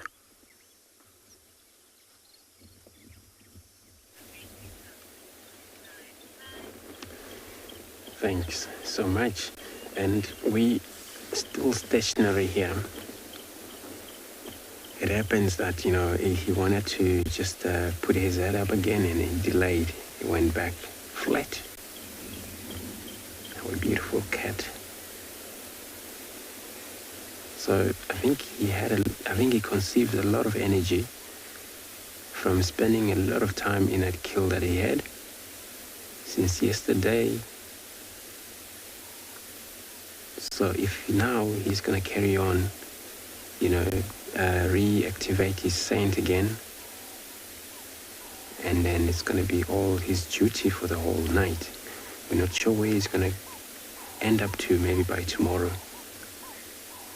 But if it happens, it pushes south, he's probably maybe going to stuck around quarantine, or if he's going to maybe interested in going back to the west, then he's going to go back to the west.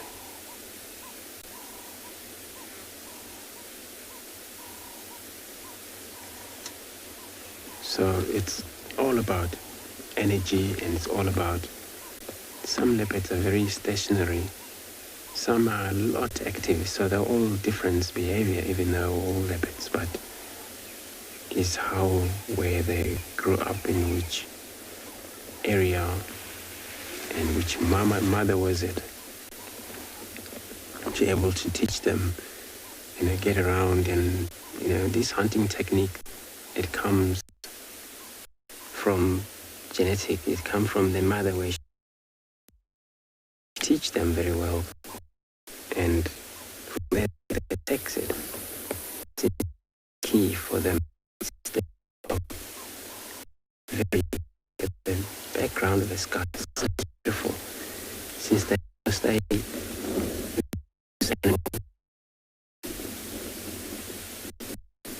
they need to use the exercise or the skill that they're up with.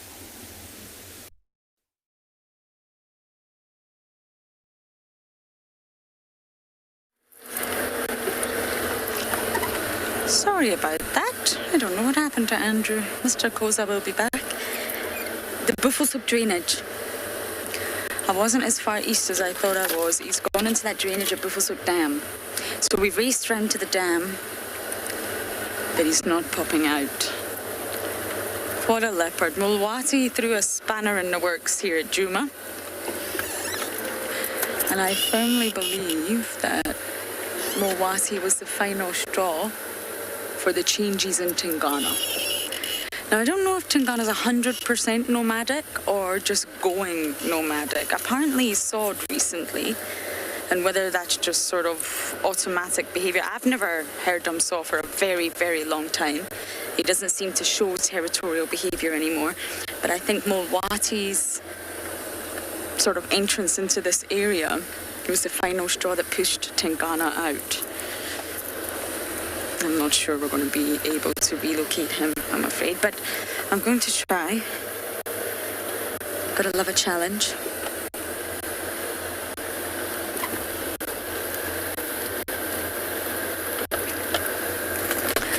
Dom, I'm not sure what you mean by that or how you think I would know about a state of mind, but I mean, it's behaviour changes for sure. That much we can talk about. I'm not sure we can talk about a state of mind, but becoming nomadic would mean you stop being territorial.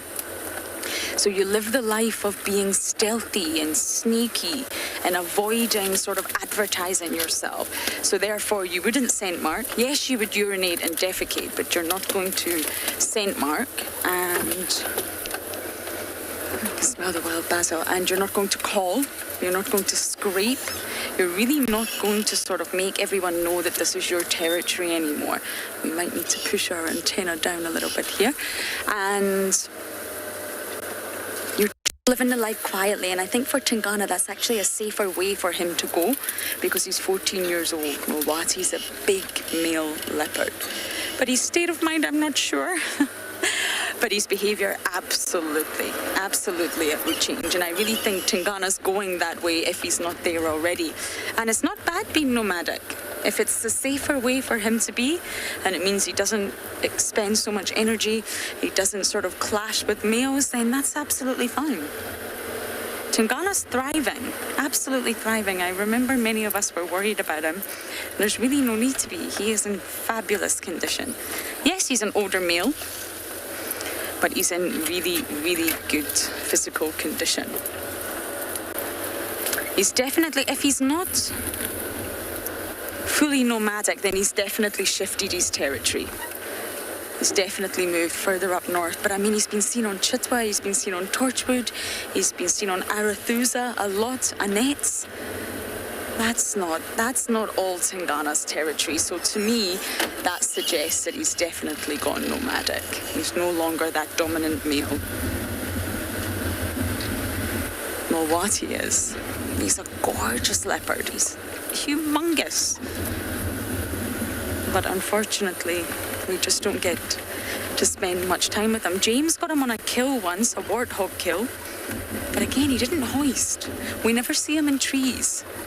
We'll be driving and we see Tlalamba, Tandi, Tingana up trees, but with Mulwati, we never see him up the trees, and I'm not sure why. So the mystery of Mulwati continues.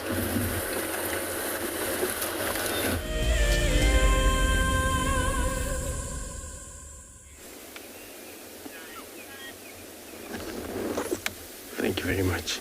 And are we still staying here put, hoping for this leopard to get mobile? It's going to be very interesting just to see where he's going to go from here. which I think then south, because this is where he was aiming to go all the time.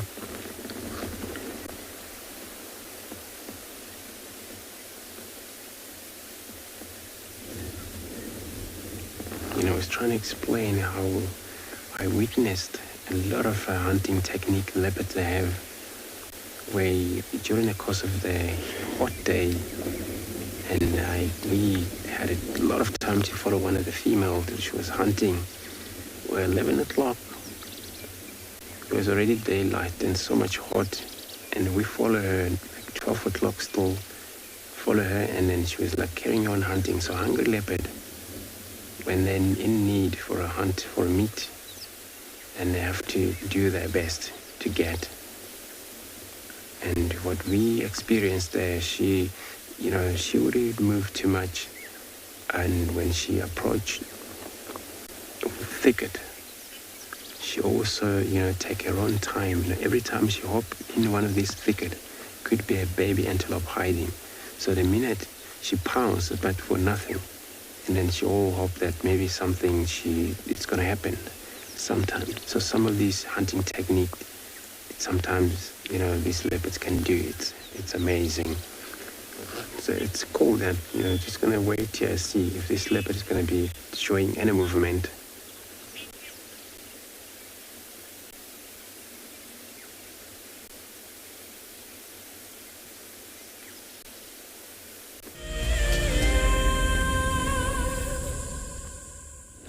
Oh wow, we have managed to find this female lion with 2 calves.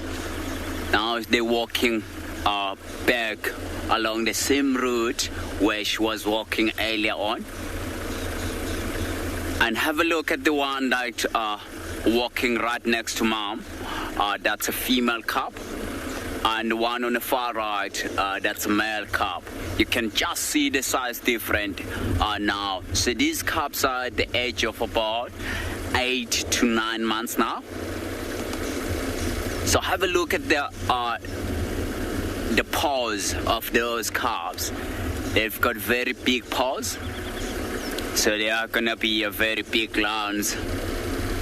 I think they do have a very good genes as well. But remember, I pointed out the spot patterns on the mom, so have a look at the spot patterns on the calves as well. They're quite covered with spot because they're still very young. And as soon as they're older, then those spot patterns do disappear a little bit. So she's now about on that big dam, big waterhole she walked past earlier on. So now I don't think she's gonna walk straight in the middle of that dried up waterhole. Now it seems like she's gonna walk along the road because she wants to take a direct route to the carcass that she caught. I know I did promise, if you were with us earlier on, I did promise that we are going to go and try find ourselves a cheetah, but I'm really looking forward to see what's gonna happen and what animals did she caught. So it was amazing earlier on when they first meet up with Mom, and the cubs started to bite Mom and lead the way. Yes, the lion cubs here in Phinda more especially, they do grow very quickly because they don't have a lot of competition. We don't have a lot of hyenas and a lot of competition with another pride of lions. So they do have a very big space for them to walk around. And while they're walking around, they can find a lot of food in the area as well. So as they're walking through, we're gonna try to keep up with them as well. This is really amazing. I'm looking forward to see what's gonna happen as soon as they come across with the carcass. So I think we're gonna stick with this lion and see what they're gonna do. And we're gonna take you to Mike with the fighting elephants.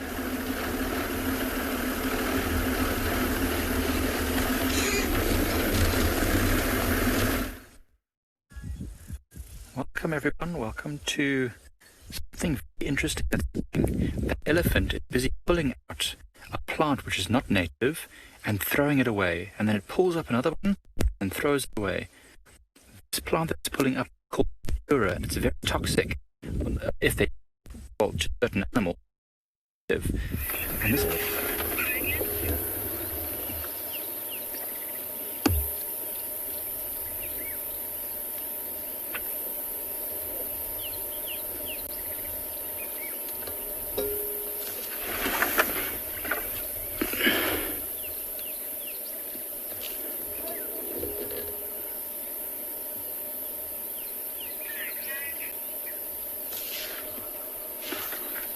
Wow, we're still sitting with these lions. The cubs were playing earlier on. Oh, look at that. So they're starting to have that energy back because it's a lot cooler now. The sun, it's not too hot. So the sun is just going behind the clouds now, which is a good thing.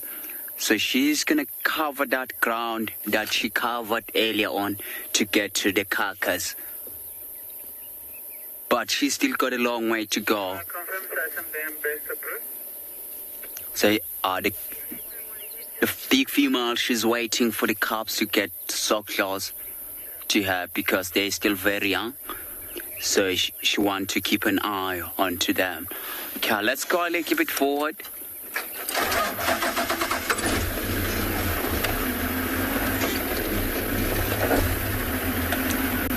Wow. It seems like now she's taking a shortcut, which is a good thing.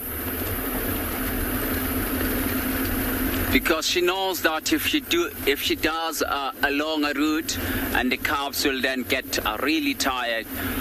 And because they were so excited earlier on, rubbing the face,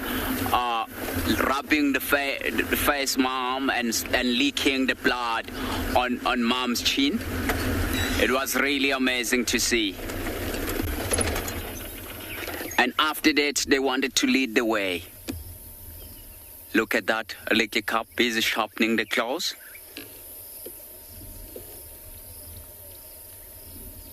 Wow. Having a stretch. Wow. So if that cub does move away, we'll then go and try to see the claw mark on that tree that she's busy sharpening her claws on it. Wow. Let's go a little bit closer and see where she was busy sharpening her claws.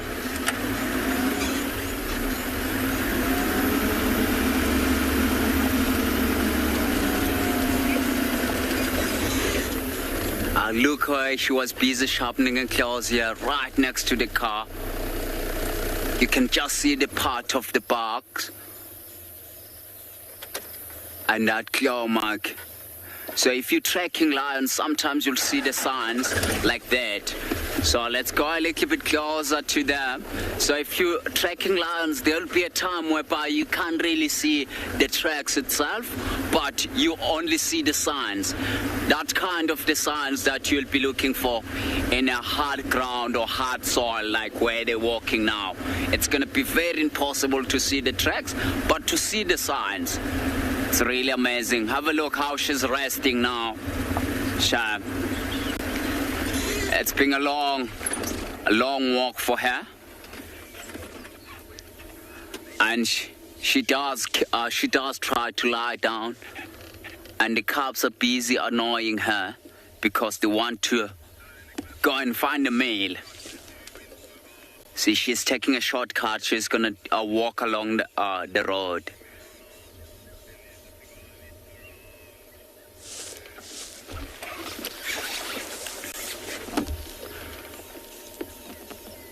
That's unbelievable. Look at that. You see the cubs are busy leading the way now. Greg, these cubs are in danger with, like if mom she left them and she went to do hunting. And because of the age of them, so the only predators that will be, it's going to be a big male lion, the new male lion that came through this territory and come across with those cubs on their own. Definitely he will try to kill them to force the female to become on estrus. Then the female would come into the area and the cubs will be already dead. But we don't have, as I said earlier on, we don't have a lot of or a big hyena population here. So I think they're getting further away. We're going to try to keep up with them. Wow. So we don't have a lot of hyenas in this area. So they don't really have a lot of predators. Sometimes it does happen that you'll find the leopard coming across with a lion cub and trying to kill the cubs. But for those cubs, because they're a lot bigger now, the chances of the leopard trying to kill them are very slim, because they're almost the size of the lion now, or the old elder lion. Wow, that's amazing. This is the very, very pretty area. It's one of my favorite spots in the whole of Game Reserve, with these huge big trees around.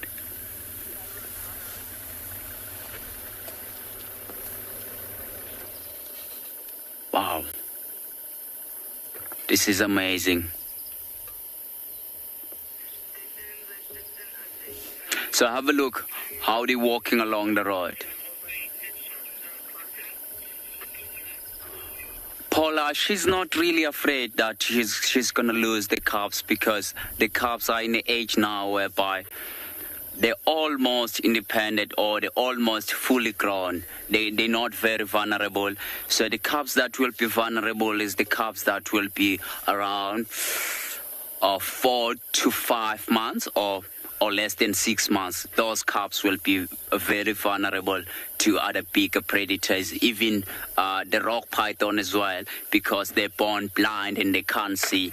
And it's when they've got like lots of predators. Okay, we're gonna go a little bit closer and see. It seems like she's going to the right direction where we first find her. So I'm very happy that she's gonna lead the cubs to the carcass.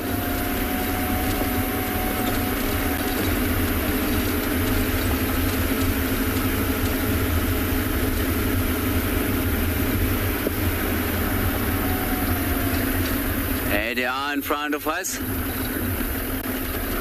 Shame, the cubs are starting to get really tired now. You see how they walk and sit and sit down. Oh, playing time? Really? So they're definitely trying to keep up with mom. What I'm going to do, I'm going to loop us around and wait for them just in front of them, so that they can walk into our direction.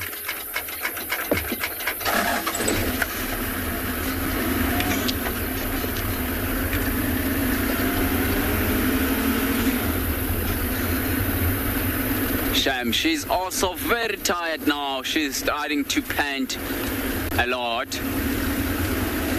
It's because she has covered a very big distance. Look at that cub. Oh, there's a cub that's just busy trying to climb the tree. Look at that. Oh no, it's gonna fall. Hold on. Look at it, hold on. Oh, wow. Wow, that was really nice to see the cub. You don't really get to see the cubs climbing the trees like that. They've got a lot of energy. So we're going to loop around in front of them and wait for them in the front. Wow. Busy watching the mom, and she's now looking down onto the ground, which means she's starting to get tired. She's been walking like very long distance, because it might happen that where we first find her, she walks another, I would say maybe another 2 or 3 kilometers away. So, but anyway, we're gonna sit tight with her and see what she's gonna do. I'm really looking forward. I think I'm going to guess that she did catch. It's either a warthog or a nyala. I've got a feeling. But anyway, I might be wrong.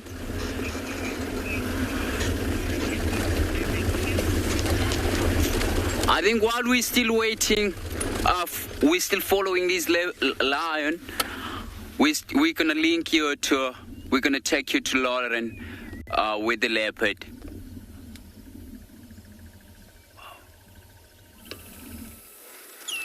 No, it's not Mulwati, I'm afraid. No, that's definitely not Mulwati. That's not even a leopard.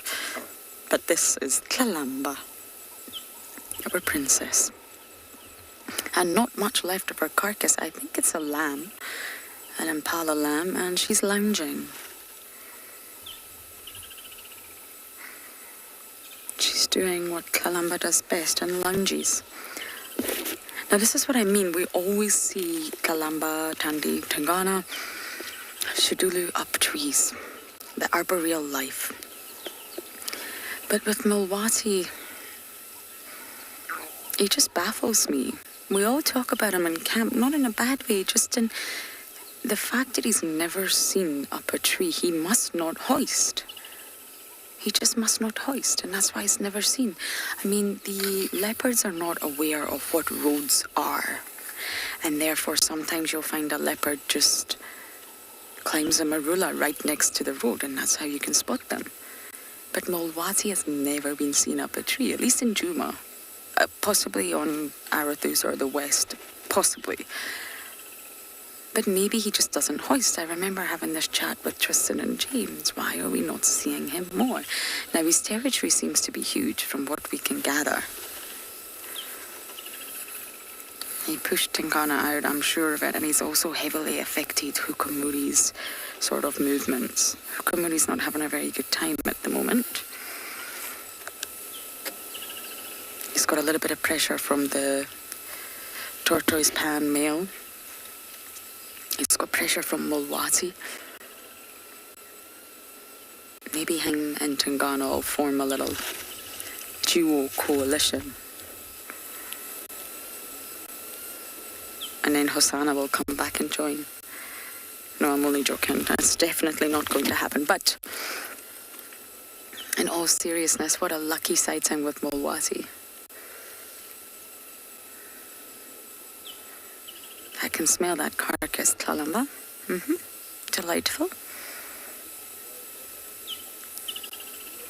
Simon's firmly decided that Kalamba's his favourite.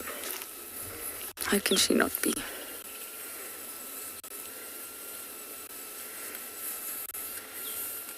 Now, I had her on Torchwood yesterday, so she stayed on Torchwood. I think Andrew had her this morning. But just to give you some context, we're not too far into Torchwood.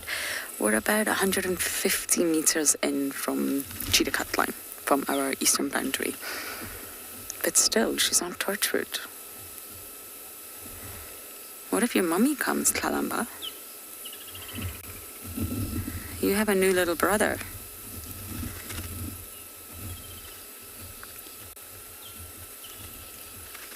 Debbie, I have no idea. It depends how hungry she is. It depends how full she was. Now, to be honest, Kalamba's killing almost every day. I don't think this cat ever goes hungry. Really. But she's always stocked up. She's like me on the vehicle. I got asked what my hack was this morning, and I couldn't think, but my hack is to always have food, always have snacks. And I think Kalamba's the exact same. But it really depends on the size of the carcass, if it's a big ewe or a big ram, it would maybe take her longer than a lamb. I've seen Kalamba take a few bites of a carcass and just leave it. It really depends, Debbie. Sometimes if they're really, really full, they'll just leave it for days.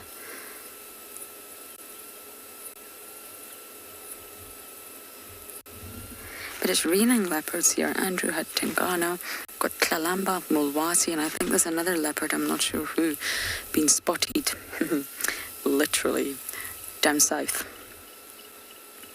We go through periods, and I knew this was going to happen. We go through periods of not seeing a leopard for days, and then all of a sudden you kick a marula tree and they just all fall out.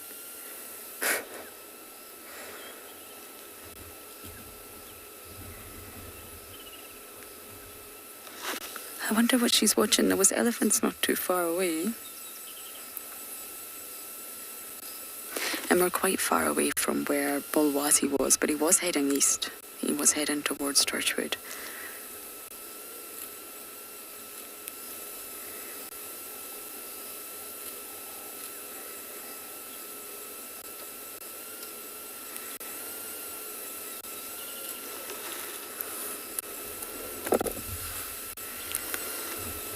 Maddie, again, it depends. It depends on when she first starts mating, environmental factors, resource availability.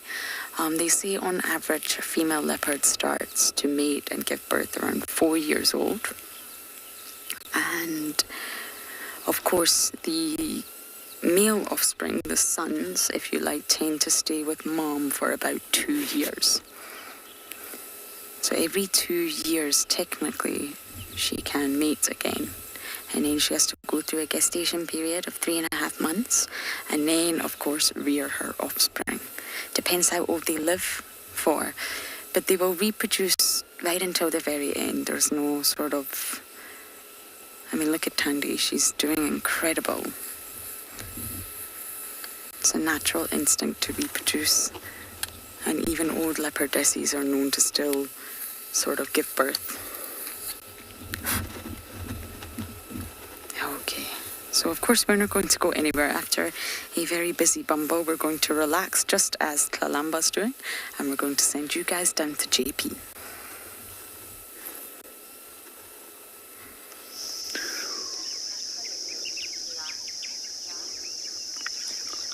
Good afternoon and welcome back to Tswalu. We just found a small breeding herd of Springbok ewes. And if you look closer underneath the belly, you can see that the bellies are quite swollen.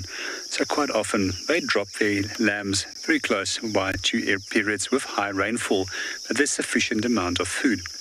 Unlike Impala, which has got a fixed breeding season, these animals will breed at any time of year and lamb at any time of year. Generally, they've got roughly a 5.5 month gestation period. So what I would like to also point out to you is how well they adapt to tolerate heat. Here you can see how this female has got her bum towards the sun. This is a strategy to deflect the heat away from the main part of the body, while the underparts are also white, and quite often when we do see them, they're feeding on open calcrete plains areas with little sparse grasses. This also helps to deflect the heat downwards again, and not overheat the body. Springbok itself can tolerate very high temperatures, just like oryx, so therefore perfectly adapted to desert and semi-desert environments.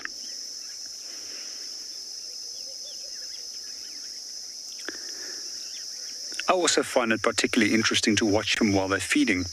Just like Impala, they are not selective about grasses or leaf material, like some species of antelope, like kudu, for example, which will only eat leaf material, and species like sable that will almost only graze.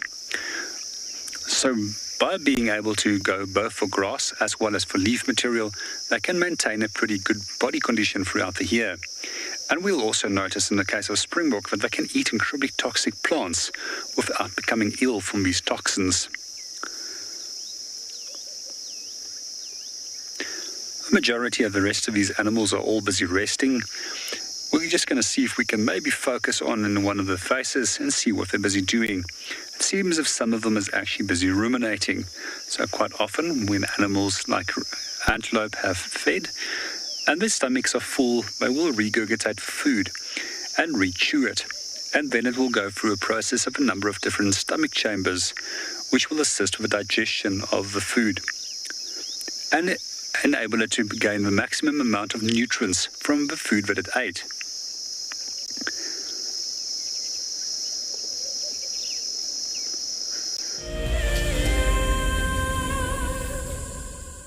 Welcome to my car. This is Wendy, and she's my favorite. She would love to have your name engraved on her so you can be with her every single time she goes on a safari here in Djuma. If you become a Wild Earth Explorer, you will have the opportunity to buy an engraved tag which we will attach to her. We will make sure to send you a digital picture to show you exactly where you are sitting on her. You will have front row seat in every single sighting. My name is James Hendry, and I work here at Djuma Private Game Reserve in the Sabi Sands on the western fringes of the Greater Kruger National Park. My favorite part of getting questions from viewers is that we get to have long and varied discussions about all sorts of different aspects of nature. Because our audience comes from all over the world, it's very special to have different perspectives from everywhere. If you want to submit a question on Wild Earth, you need to register on our website. Once registered, go to the Live Safari page and submit your question beneath the live feed. Hello everyone, my name is Trishala and I am a naturalist and safari guide here in Djuma Game Reserve in the Sabi Sands in South Africa. I think that the information that we provide, and most importantly the questions that you ask, give both you and I a really good idea of what's going on. My friend Fernando here, he's a flat-necked chameleon and I love them. They're just these gems that you manage to find in the bush. Catch up with the guides daily here on Wild Earth.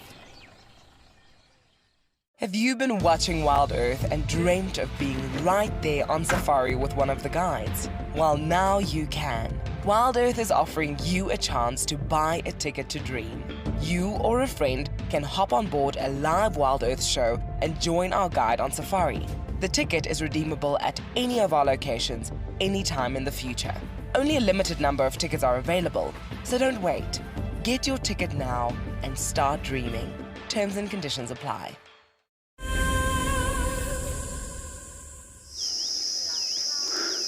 Welcome back to Tswalu. We're still with our small breeding herd of Springbok, and we're just watching them at the moment.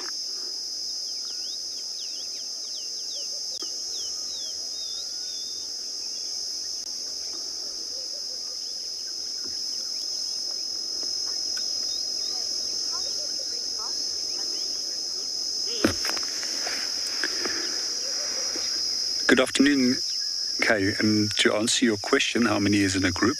Sometimes it's only a small number, but however, in the past, when these animals used to migrate along the western part of South Africa, they, from the areas of Western Cape upwards, they would form herds of absolutely thousands and thousands of individuals.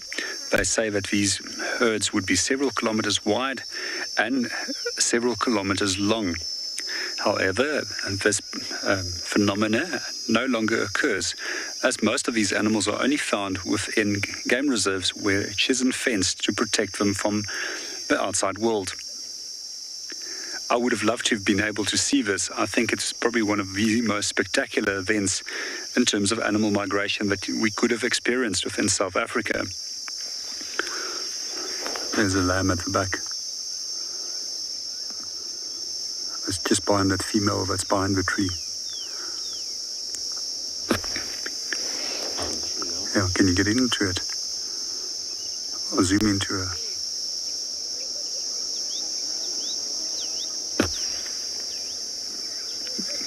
You get it?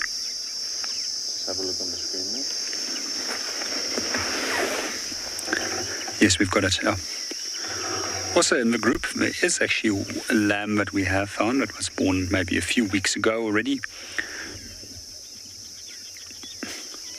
And then there's also a slightly older individual with horns that just started pushing through.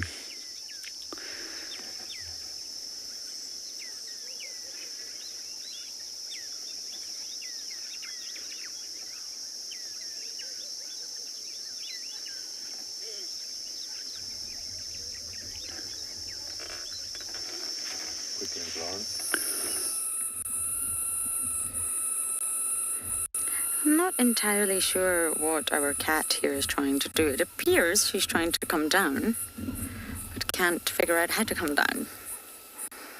But that can be the case. We know Tlalamba. She's very alert. Now, I did hear on the radio, if I've picked it up correctly, the radio is absolutely mayhem today, in a good way. Lots of sightings. I think dogs have crossed into Torchwood from the south heading north. Now, that doesn't mean that they're anywhere near here, but they're on the same property where we are right now.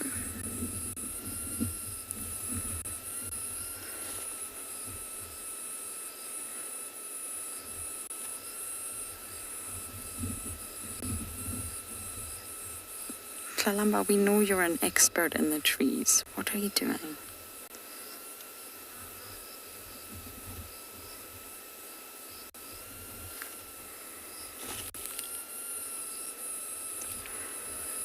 Oh.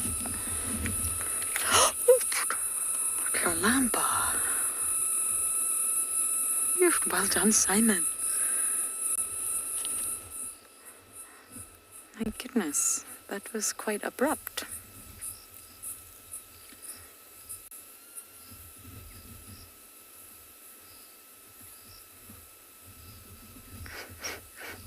Hello.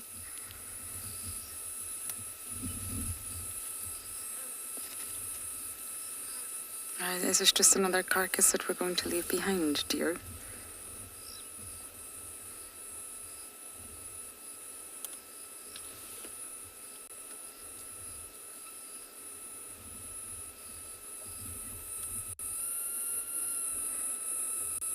Okay, we're going to try to follow Tlalamba as best as we can, and we're now going to send you over to some cute little lion cubs.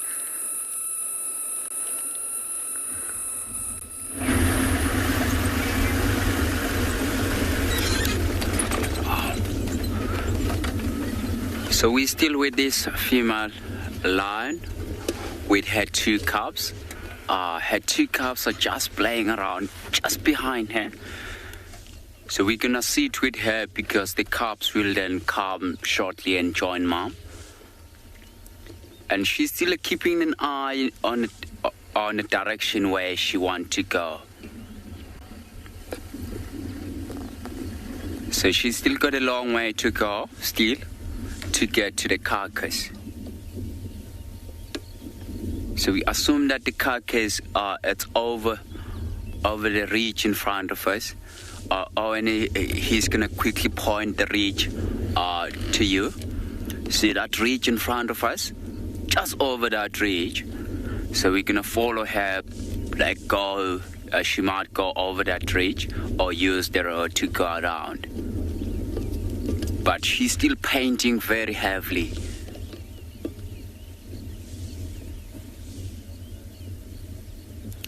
Because it was a really hot day today. Look at that. She's definitely pushing herself.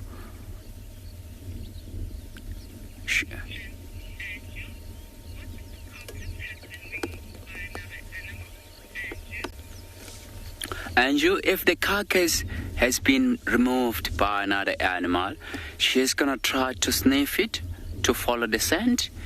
If it's a bigger predator, or perhaps like a man lion, then she's gonna move out the way quickly. But where she's going, she's still within her territory and within her male territory. So if say like for an example, the leopard come across with that carcass, then as soon as she come into the carcass, the leopard will then leave the carcass and run away. But this time of the day, because there's not a lot of hyena activity, so more especially here in Pinda, so she's gonna get there if there's no leopard that did find the carcass, and if there's no bigger male lion in the carcass, then she's fine. She's definitely forcing herself to walk straight there. See, she's waiting for the cubs to get a little bit closer. She's watching them. when first she came across with the cubs, she wanted to rest a little bit before she started leading the way. But the cubs, because they smelled the blood on her mouth, so they really wanted her to keep walking, because they knew that she did manage to kill something, and they were busy biting the mom a little bit. So it seems like she's gonna go right inside that bush in front of her. So what we're going to do, we're gonna loop around back into the road and follow her along the road. Wow, that's really nice. Okay, let's go around so long.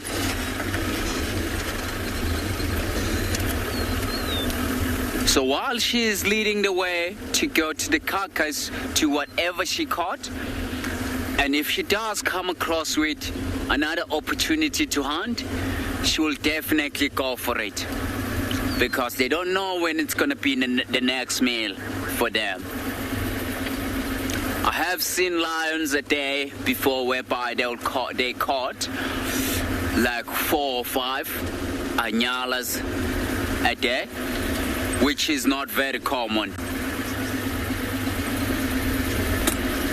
But she's still walking along there. I still got an eye onto her. So I think while we're looping around, we're gonna take you to Lauren. He's gonna show you the very beautiful leopard.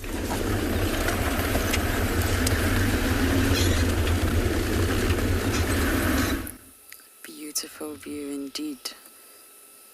Simon's getting very creative here. I'm loving every moment of it.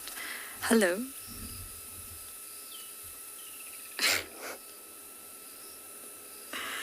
Luckily for us, she's now on a fallen over marula. Oh no. Okay, good. She's actually putting her head inside and seeing if there's anything edible. Look at that leg splayed. Oh, Tlalamba, you make my heart melt every single time.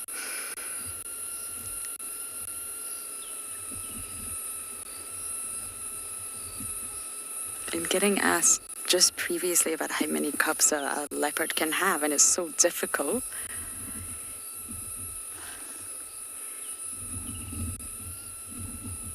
It's a big investment. It's a big maternal investment for most mammals to have offspring, especially for a leopard. A life of solitary. Avoiding your enemies, male and female. Finding males to mate with. Hunting. Stashing your offspring away in a den so that no one can find them. Then rearing them, lactation. Then teaching them to hunt. Then hunting for them.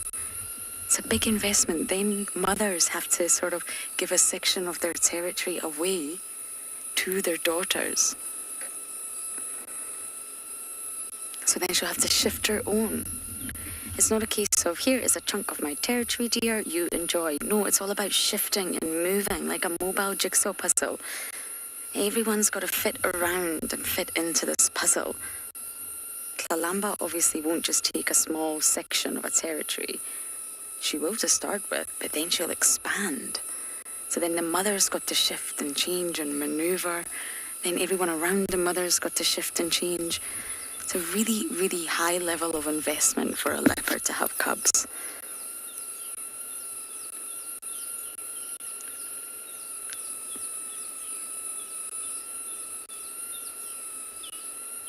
And I think, personally, that it's a lot more difficult for leopards to raise cubs successfully than lions. Although lions have their own challenges, absolutely. They're so lucky in the fact that they allosuckle. And there's nannies everywhere. They're part of the pride. They do all look after one another. Whereas a female leopard, they've got to do it on their own. There's no one else there to suckle, no one else to babysit, no one else to watch guard. There's a high level of maternal care for lions as well. But for leopards, I just think it's remarkable, and Tandy's done such a fine job.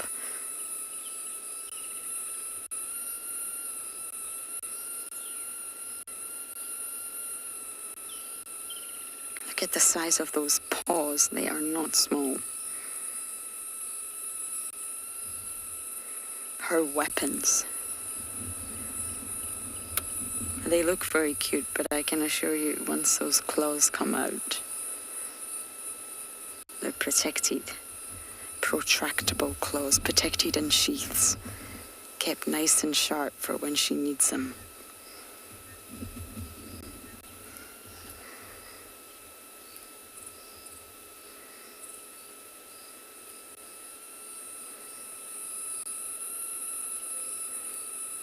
Pixie, she does look comfortable, doesn't she? She looks almost like that water monitor we had this morning. She's a tree hugger. She's hugging the trees. I love to hug a tree every now and then. But in all fairness, it's probably nice and cool for her. It's stable. It's the trunk. It's a fallen marula, so that's the trunk. It's nice and flat, thick. She's not precariously balancing herself. She's very full.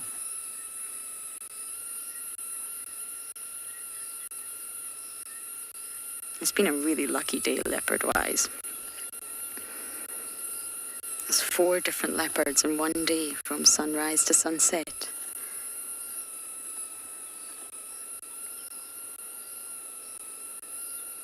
We just need Tandy to rock up.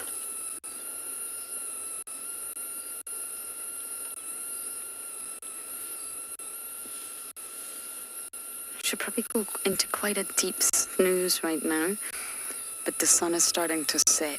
It's slightly overcast, and I imagine once it gets dark, our kitty hero will wake up and be active once again.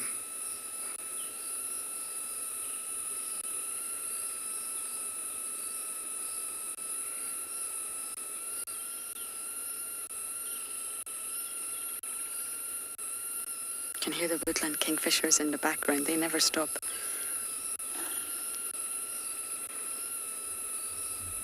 Summer's a chance to stock up on all your nutrition and fat reserves. It's the perfect time for Tlalamba to really sort of increase, fill out if there's any filling out she's left to do.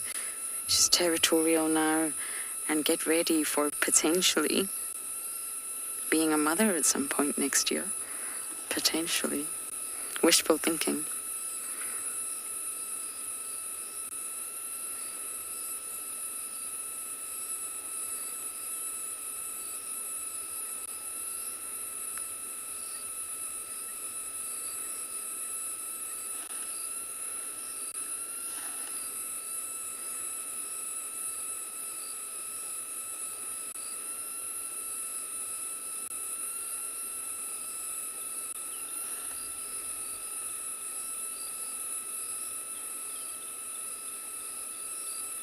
You can see on her paw, the spots are complete circular black spots.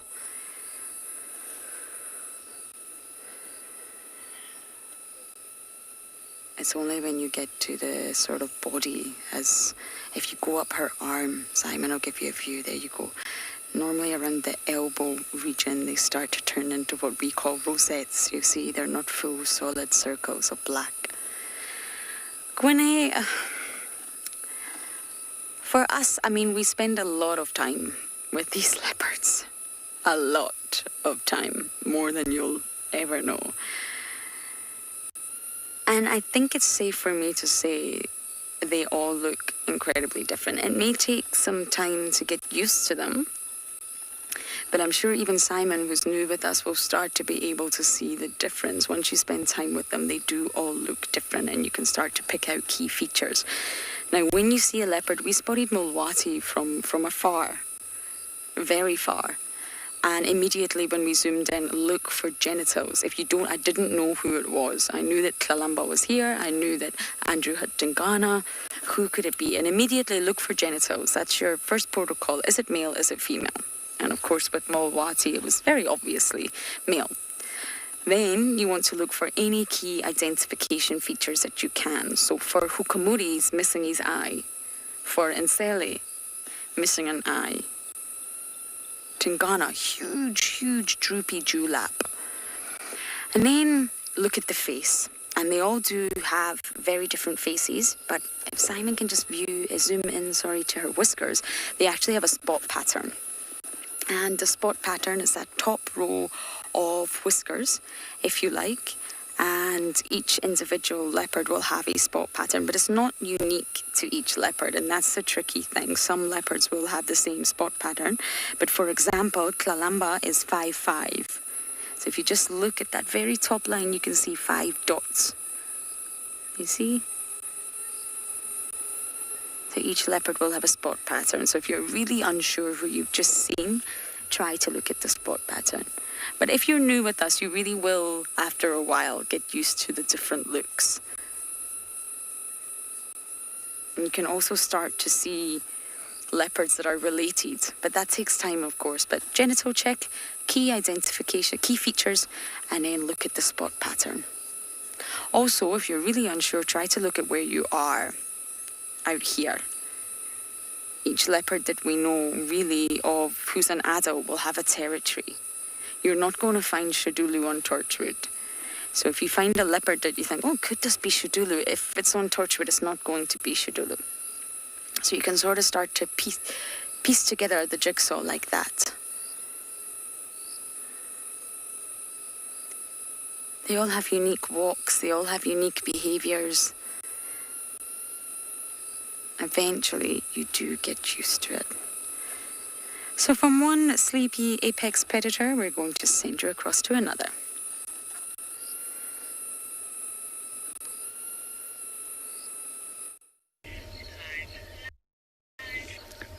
Wow.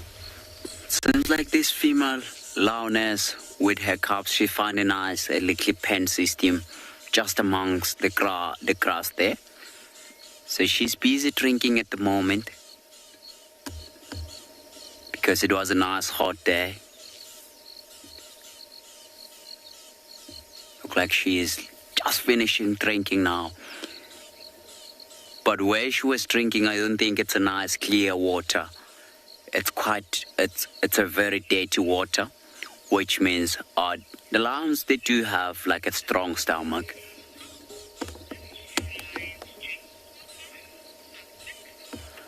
So lions in a hot day, if there's a hot water hole close by, they will definitely go and drink water. Sometimes they do drink blood of the animal that they caught. But normally, if it's near the water hole, even in a hot, and if they've got a carcass close by, they have to go and drink water. So there's some impalas right up ahead on a hillside. They're running away now. So they have seen the leopard. They have seen the lion walking through here. So they quickly ran away. So it seems like they just gone behind the bush now. We're gonna try to follow them.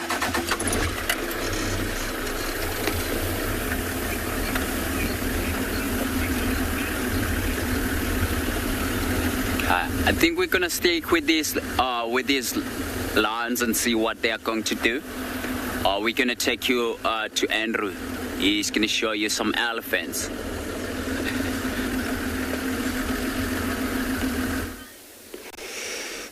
Good, great. So it's nice also to have something different. Well, not different, but we have bull elephant who is actually trying to move around quite a lot. Unless if I move slightly forward, which is, I think, it will be slightly visible from here. He's trying to hide from us, but I think it's not thick enough for him to stay away from us. And it looks like actually one of the these males that are always separated from one another, what the male elephants does, they in a bachelor group, just like what impalas do sometimes, and also the kudu, they can do this, or separate our males far from the female. But though, since they're actually quite big animal, it actually, their own benefit is so good because they don't have to be close together. Then it's a lot of push one another. The weakest always has to move off of the great feeding spot, pushed by the bigger one. So when they're far from one another, it's so good that they spend a lot of time.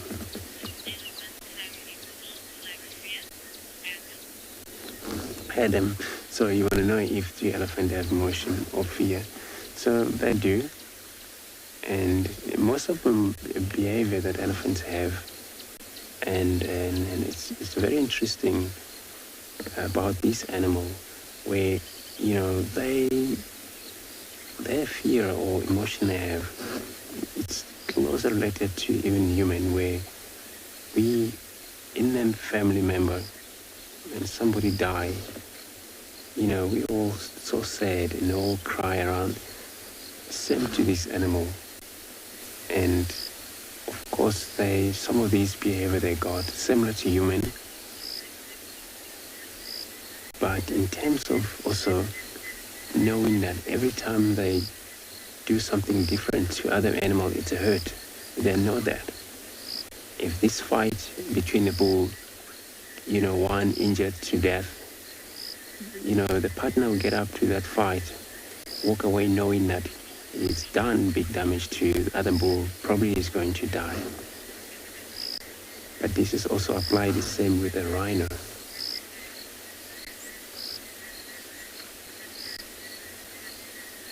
They're actually quite big animal, but it's easy for them to hide. But at the same time, they do actually fear of a lot of things in their lives, including human. We are a threat. Sometimes this fear we're talking about, when they're actually not happy about or scared of something they're not sure about. So they finally run away from anything so small like a lizard, sometimes moving through across them by mistake and they don't see it.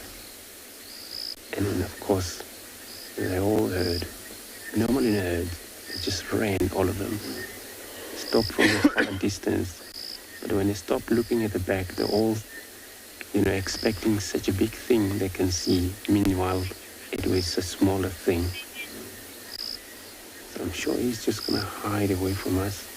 But we're going to carry on. Hopefully we'll get another space back to that hunting gunner again. Would be good just to see how he does.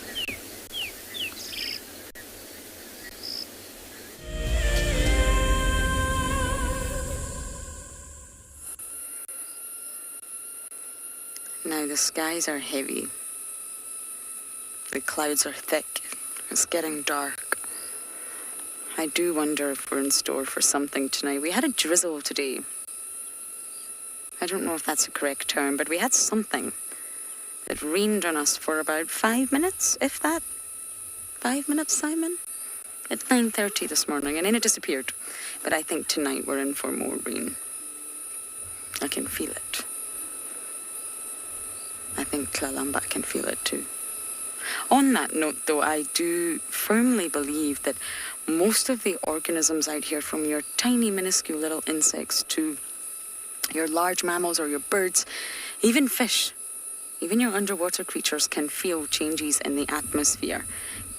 Fish, obviously, maybe not in the aerial atmosphere, but underwater they can detect things that are going to happen. You will see changes in the coral reef before a huge storm happens. The fish will disappear long before the storm, and they will be hiding in their little nooks and crannies and crevices. Long before the storm hits, they knew it was coming. And I'm a firm believer that all the other animals out here also know when something's rolling in. They have such a different sensory world from us. They can detect pressure changes, atmospheric changes. Look at that face. Klalamba, is it going to rain tonight? I think that's a yes. So we're going to sit here as long as we can and admire our beautiful princess.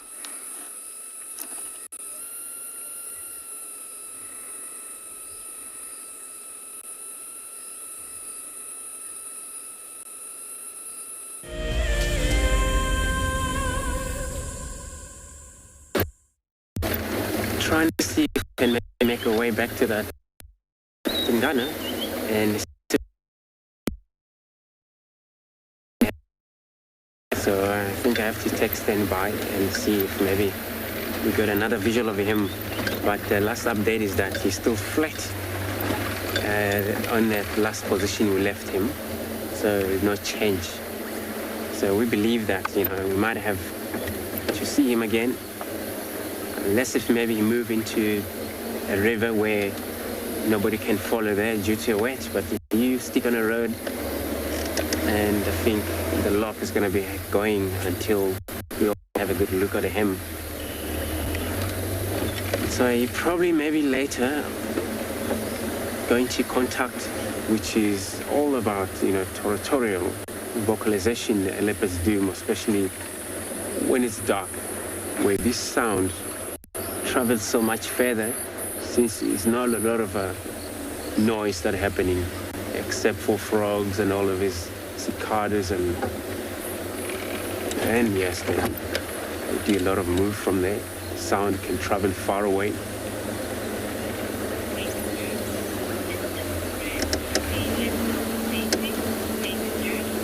Next, dude.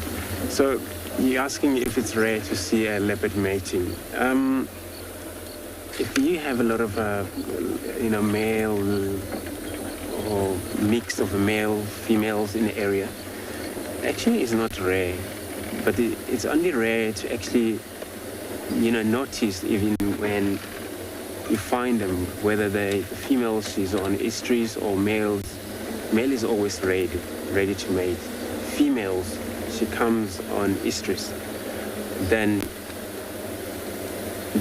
it's not rare. Actually, when they mate, they actually mate publicly.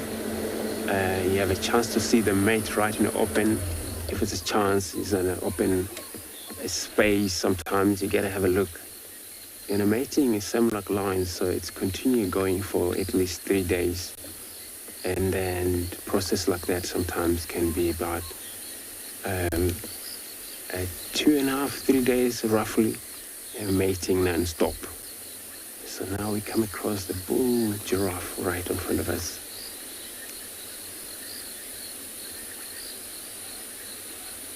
So yeah, that's why I'm very much actually interested to head back that way, because I know I searched few roads that I was hoping to come across that female to see which female is it that walk along that road. And then if it happened hooked up together, and then of course, and then if she's not pregnant or at some stage she's on estrus, and it means that, you know, they're hooked up together.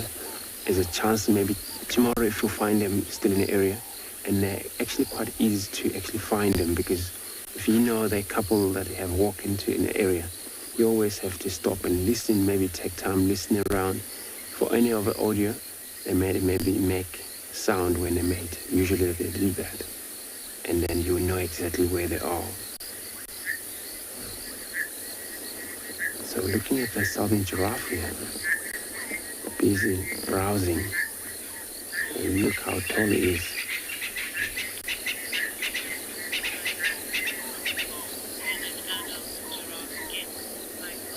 Michael, so you want to know how tall is giraffe, especially the males. They get up to 6 meter high. Females that get 3.5 to 4 meter high sometimes, but the males are a lot taller. So he's busy looking at us. He's probably because they have actually incredible hearing. And us sights, they have a lot of chance to see far enough around them because they're a lot taller animal. See, there's ears. They're always switching back, forth, just like a satellite. This is actually to deduct any of a sound coming from the back or wherever. But sense of smell also is great. And you're just staring at us, look. Just heard an owlet calling from the background.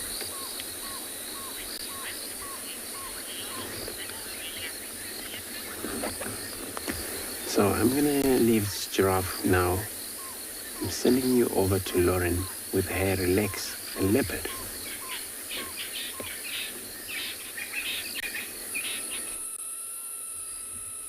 We're still snoozing here, not Simon and I, but Miss Tlalamba.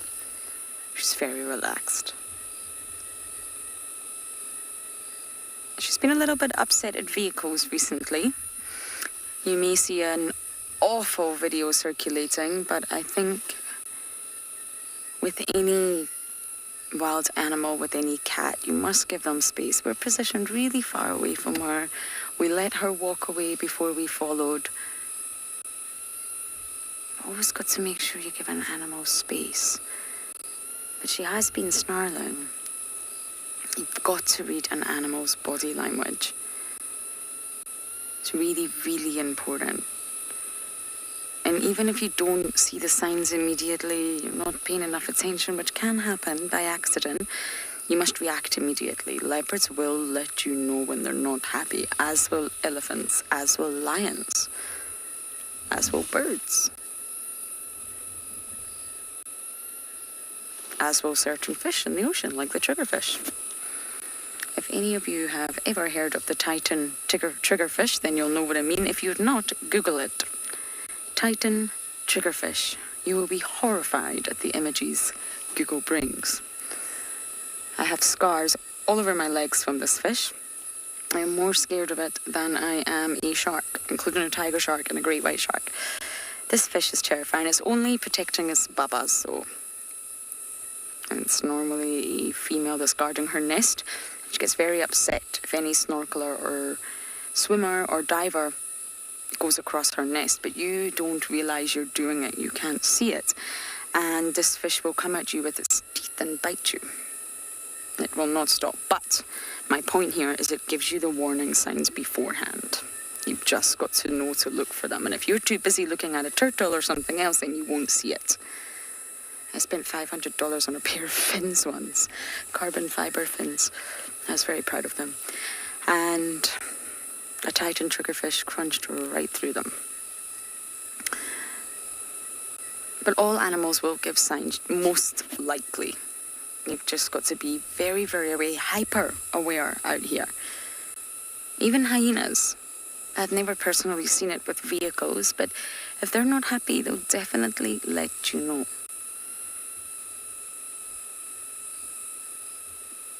And we spoke about body language in elephants this morning. It was a nice discussion, but there's also body language that you can read in most mammals. When you sort of get to other groups of animals, it becomes a little bit trickier to relate, but you can definitely read the signs.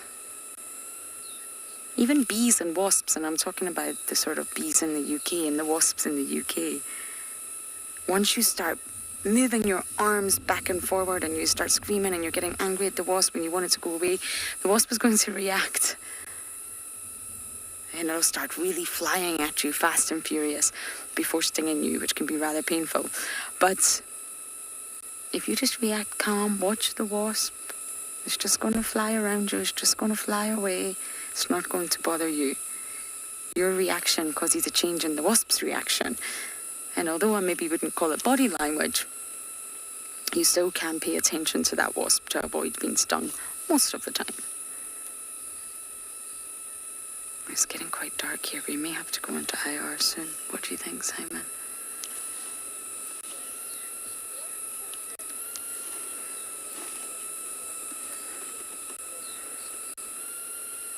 Grown up. Testicles? Testicles is a good point. They're very obvious in male leopards. Very obvious. Lovely golden orbs, we shall call them. Females obviously do not have them, but other than that, size. Male leopards are much larger than females, and it's only really when you see them together, and I'm talking about from my perspective as well. You get so used to seeing females, you get so used to seeing males. It's not until you see them together that you see this substantial size difference. It's really large. Females are very petite.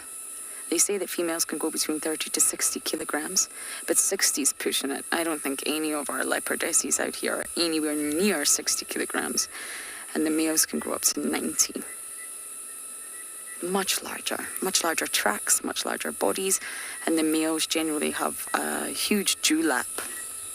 They get that when they come into their prime, just like a lion's mane.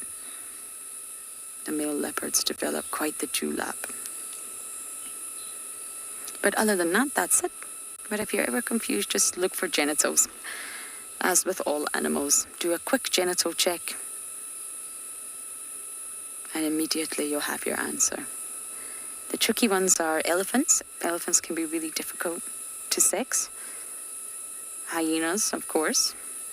Hippos can be tricky. Rhinos also tricky. But other than that, I think it's getting a little bit too dark here now.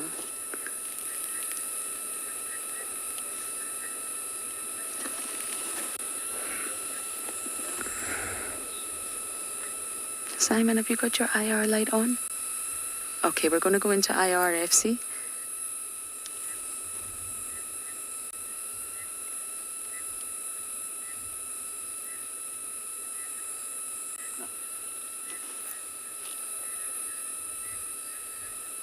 Okay, so the picture's going to change from color, ta-da, into black and white, just like that. And that's because we don't have enough ambient light anymore. We do not shine spotlights. So the picture will look quite different, but we're now using our infrared light. It was just getting a little bit too dark there.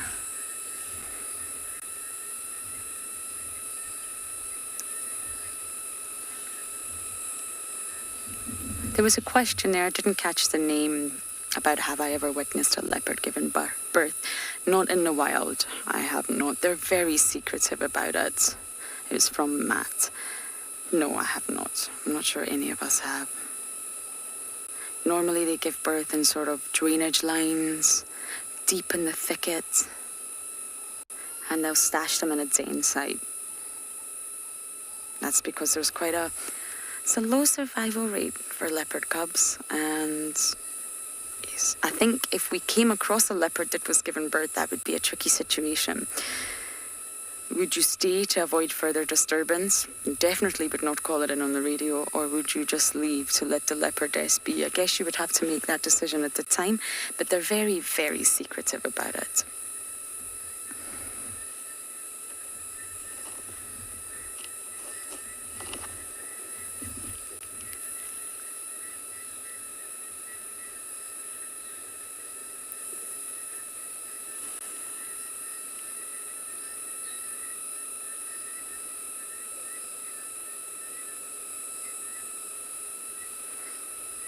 Okay, I'm going to make a decision whether to let Tlalamba snooze and go and head off for some other nocturnal animals, but we're now going to send you across to some lions.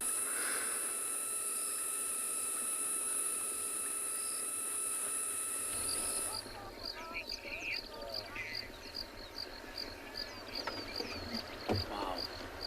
We still with these 3 lions. We're still following them. Although we did go through the area where we couldn't show you what was happening, but you didn't miss out a lot. We still following them. She's still leading the cubs to where she caught an animal.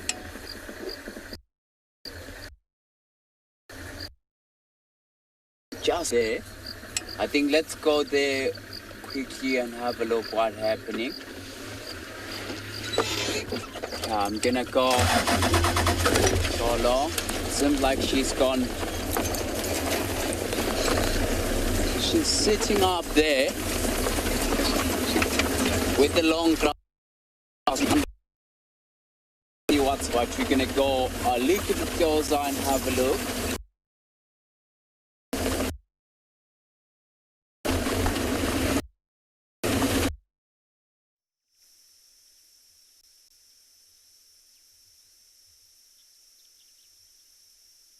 Welcome back to Swalu. We've been searching high and low for little Cape foxes.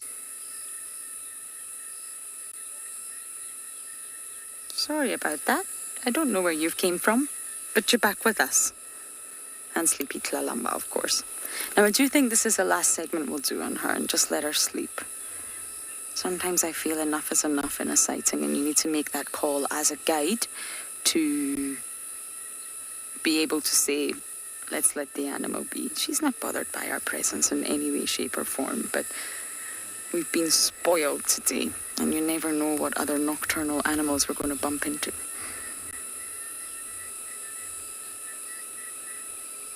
Now, Mulwati was definitely on patrol.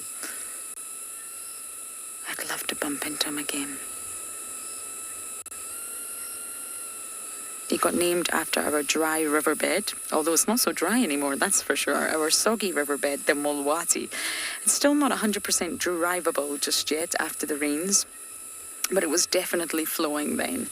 So it's really not the dry riverbed, is it? But he's named after the Mulwati.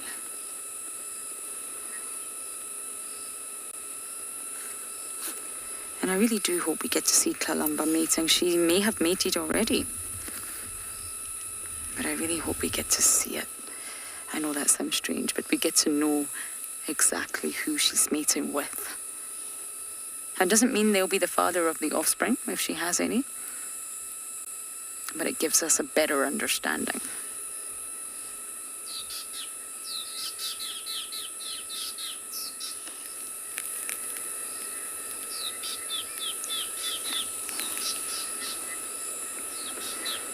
Well, Miss Tlalamba, you have been an absolute pleasure.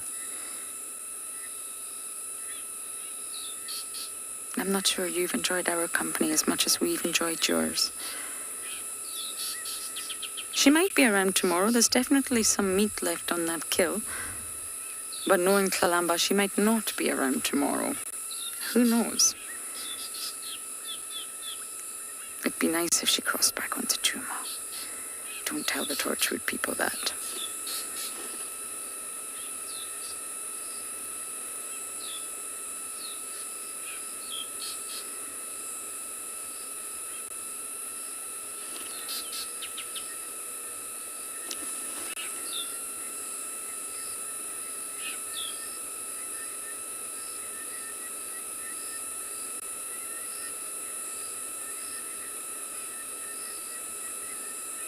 Okay, Simon, are you ready to bumble? Let us bumble. I'm just getting my spotlight out.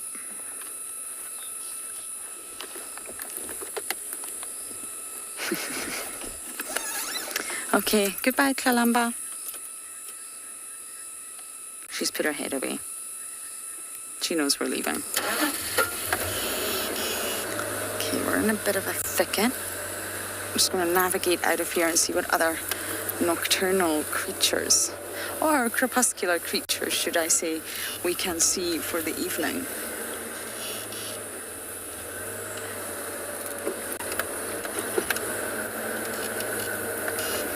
Okay, I'm going to try and navigate my way out of here in the dark, and we're going to send you across to Andrew to see what he's up to.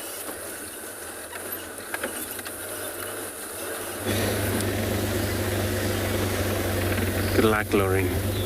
So what update that I have now is that, Tingana, he actually got mobile, but then he had northwest from that last position. So, and now I'm gonna try see if I can get there, but no, maybe not get to feed to everybody, in terms of maybe it's going to be lower down, so the signal is going to be exactly where he's going, where he had a kill for a few days, since yesterday. That's where he's going back to. So I'm going to get another update from the guys that they're following up on him. So if he maybe change his mind coming back south, then of course he's going to be heading back to that northern boundary between Djuma and Rebesuk. So that's the update so far.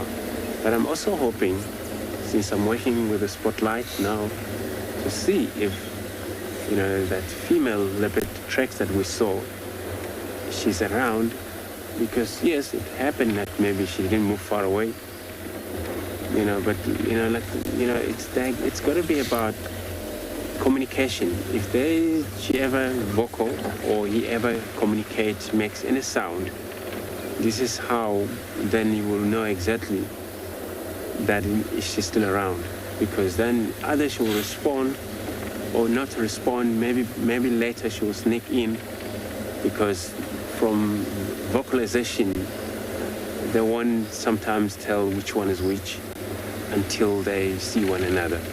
But she will know it's a male. You will know it's a female. That vocalization is taking place on the other side. So that's what I'm hoping, actually, to see it happen. The way he was actually pushing south, I always cross my finger that he would end up somewhere around Gary Dam or Galago Pen area. So, but it doesn't look like it. It's probably needed a shade away. We just left him just for a rest a bit, and then gain more energy to move again. But with that full belly, I don't think he would carry on for a long move. It's probably going to settle down for another couple of hours. Understand the temperature is dropping now. It's already dropped down, so we're probably going to interested on moving. So while I'm doing this, shining around, hoping to find any of the other female around here, I'm going to be sending you over to JP.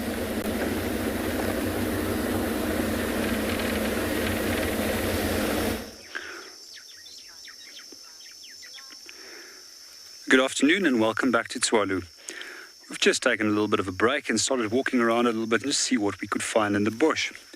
And we came on this little midden that we have right in front of us. This is a midden that's been created by a wildebeest bull, which is a territorial male that has been protecting this area against other intruding males. He keeps this little territory all year round. So one of the ways that they do mark is by means of feces. And quite often they will roll in their own dung so that scent can impregnate on their coat. But they also have another method of marking. Underneath their eye, there's a very prominent gland, which is known as a preorbital gland, which will provide a sticky secretion, which they will often wipe on the side of branches. And here you can see where this deposit has been left behind on the branch, as it's been using it over a period of time. As mentioned in one of the previous episodes, in South Africa, wildebeest tends to have males that are territorial, keep their territories all year round. We also find that they don't migrate, unlike the wildebeest that we find in East Africa, which is the same species as well.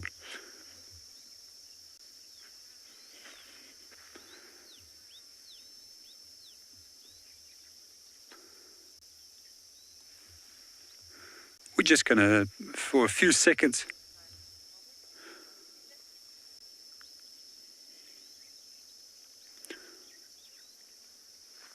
provide you with the opportunity to enjoy that sunset for a short while before we're going to move on.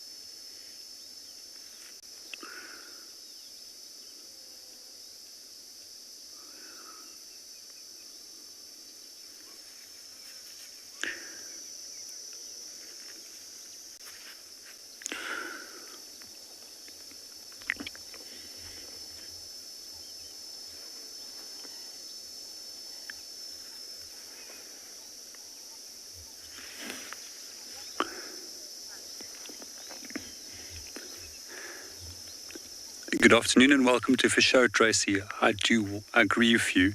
And these sunsets is my favorite part of the day, and they always put a smile on my heart. And there's no place like for Kalahari when it comes to sunsets.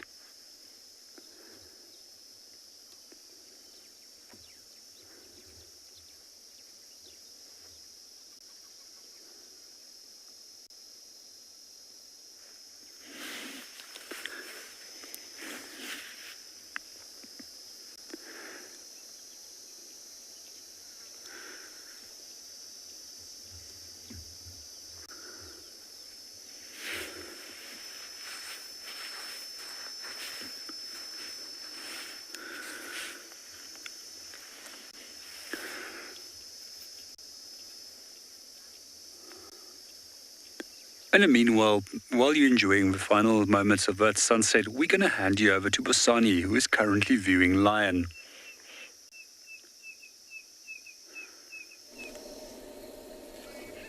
Wow, we have finally found the carcass of this female lioness that she caught. She actually caught a warthog. It was a big female warthog that she caught. So the cubs is busy feeding just up behind behind the long grass there. We can just see the head sticking out now and then. And if we listen, we may hear some flies. You can actually see the flies around here. Because she caught it earlier today, and the flies, and she did feed a little bit after that, and the flies get that scent of the smell, and they all are busy laying eggs around the carcass. So when the cubs first saw the carcass, they were so happy, so excited. But I'm so happy that I did get it right, that they're gonna be feeding perhaps on a warthog or a nyala. I was wrong with the nyala, but I was 100% right with the warthog. Wow, I'm so happy.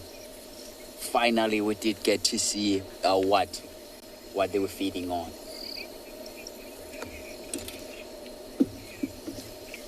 Giraffe girl, the cubs are not too tired because they didn't walk a long distance like mom did, and very big distance. That is why she's lying flat right next to the cubs, and she's letting the cubs to feed, because she knows that the more she feed the cubs, it's when the cubs gonna grow bigger and bigger quicker as well. That is why if you had to see the cubs in Kruger National Park that are in the same age as these ones, they look so small than these ones here in Pinda. Wow, but it's unbelievable. And first, when we first find her, we didn't see the carcass, but we saw the blood on her face, and I knew exactly that she did make a kill. That shows you that with an experience of you being in the bush, you do become familiar with these animals around here, and the behavior as well. And because she wasn't stopping all the time, she wasn't a machine walking around and trying to cover some ground. So we knew exactly that. I knew exactly that she's gonna go and fetch the cubs. She did make a kill somewhere close by. Or where we first found her, it wasn't too far away from here. So probably this kill it happened midday sometimes. So the lions here in Pinda, as I said earlier on, they are adapted to walk in the daytime to specifically look for warthogs. So she might have caught these warthogs not too far from here. So there's, I'm sure she might have pulled it right against this bush on the left-hand side and tried to hide it away from vultures. Because some other predators, some other predators do watch the vultures. Where the vultures are landing, they know that there's food. Then they will quickly rest there and investigate what's there. And she's so clever and smart to hide the carcass away.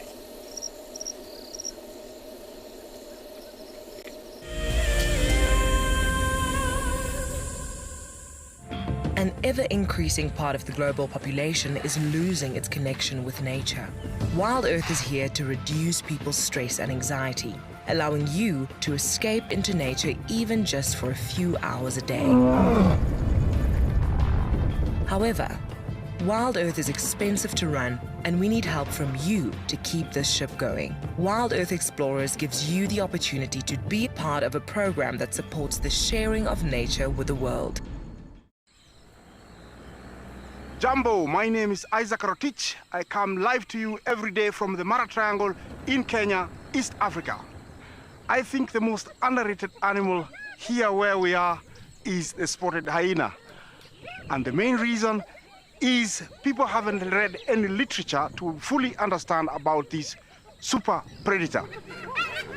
Catch up with the guides daily here on Wild Earth. Wild Earth is launching our brand new Explorer program with an opportunity to win a very special Wild Earth expedition. The lucky winner will get a behind-the-scenes Wild Earth experience at the magnificent and beyond Ngala Tainted Safari Camp.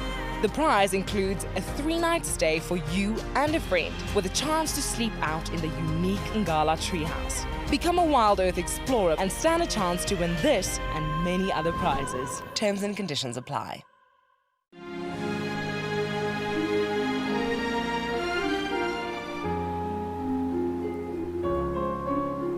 You are cheeky. That was a brave decision. Amber Eyes is... Oh. That is so magic. That was absolutely wonderful. Amber Eyes just gave that cub an enormous hug. Expect the unexpected here on Wild Earth daily.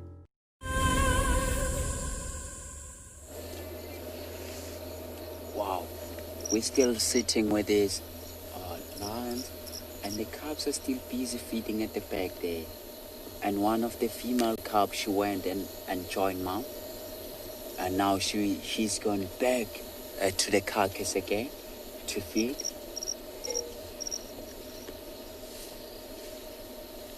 You can just see the movement there, busy pulling that carcass away. And because there's only 2 of them, there's not a lot of fighting that's going on. So the female warthog, it's like a decent sized animal. And they can all, like both of them, they can feed without fighting. If it was like the whole pride here, there will be a lot of fighting and a lot of growling as well. But they're quite happy where they are. You can just hear them chewing now and then.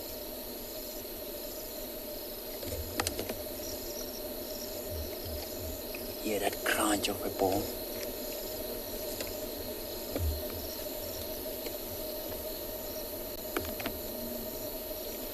But have a look how long the grass is around where they are.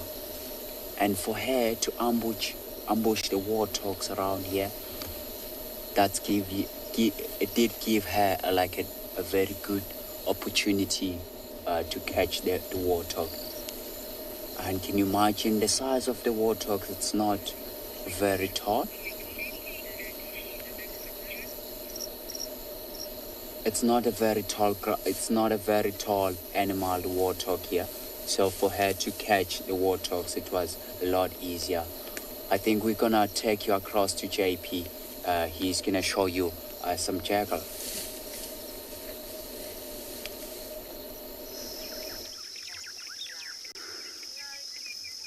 Welcome back to Tswalu. Just as we're sitting enjoying the sun, 2 black-backed jackals suddenly made their appearance. They're incredibly curious at the moment, coming closer and closer to the vehicle to inspect what we're up to. They're also incredibly playful, so I hope that they're going to start playing with one another again. So black-backed jackal is probably one of the most common dog species throughout South Africa. And as you can notice, it has overall red coloration with a dark black saddle, hence the name black-backed jackal. To our eastern half of South Africa, we find another jackal species, which is known as a side-striped jackal, which looks like a miniature version of a little wolf with a white stripe on the flank and a white tail tip. I do love jackals. They're probably one of the most fascinating animals for me in the bush. We often find them that they are incredibly playful and also incredibly intelligent. And they always find ways of creating means to end, and especially in terms of creating chaos quite often when it comes to kills. They often follow animals such as cheetah, African wild dog and others, and as soon as these animals will make a kill, they will start alarm calling to attract other predators. In the midst of chaos, they normally hope that they can catch something. These two little guys, however, they're just disappearing for the evening. They're going to go and trot off, see what they can go and find. Hopefully they'll be able to get a little meal and see some of the... Just got him behind the pole.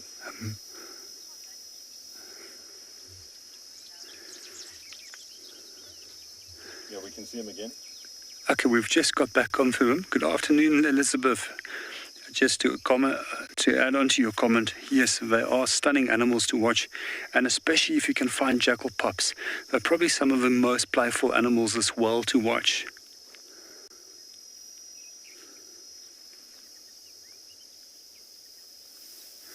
What I also find incredibly fascinating is when we do have males and females, they also form lifelong pairs. And quite often when we hear them calling in the afternoon, you hear the long drawn-out ow call that they produce. And what I find fascinating about that is that each of these jackals have their own unique call. So you can actually identify specific individuals by means of a call.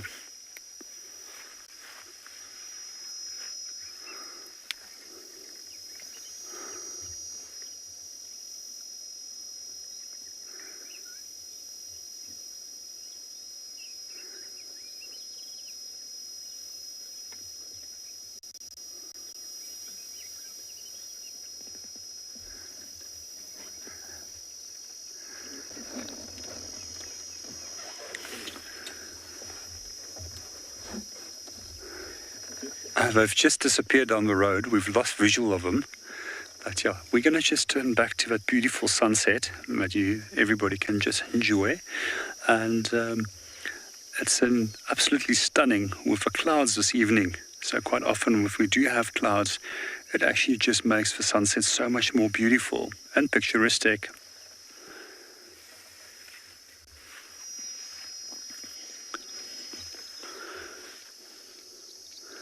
Just going to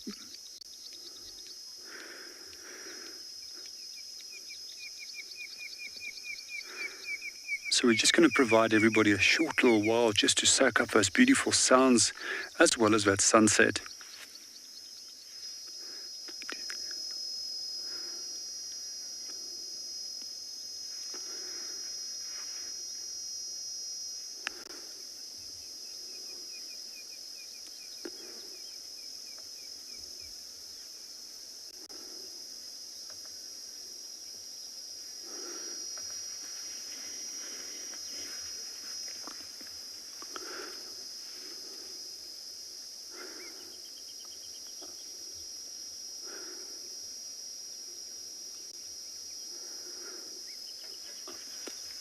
While we're enjoying that sunset, I just would like to use the opportunity to say thank you very much for Davy, who was joining me this week behind the camera. Davy is unfortunately going to leave us, and he will be replaced by Craig tomorrow. So just to say hello, Craig. Hello. And in the meanwhile, we also just would like to say thank you very much for joining us on Wild Earth. May you all have a wonderful evening. And we hope to catch up with you tomorrow morning at 5:30 Central African Time.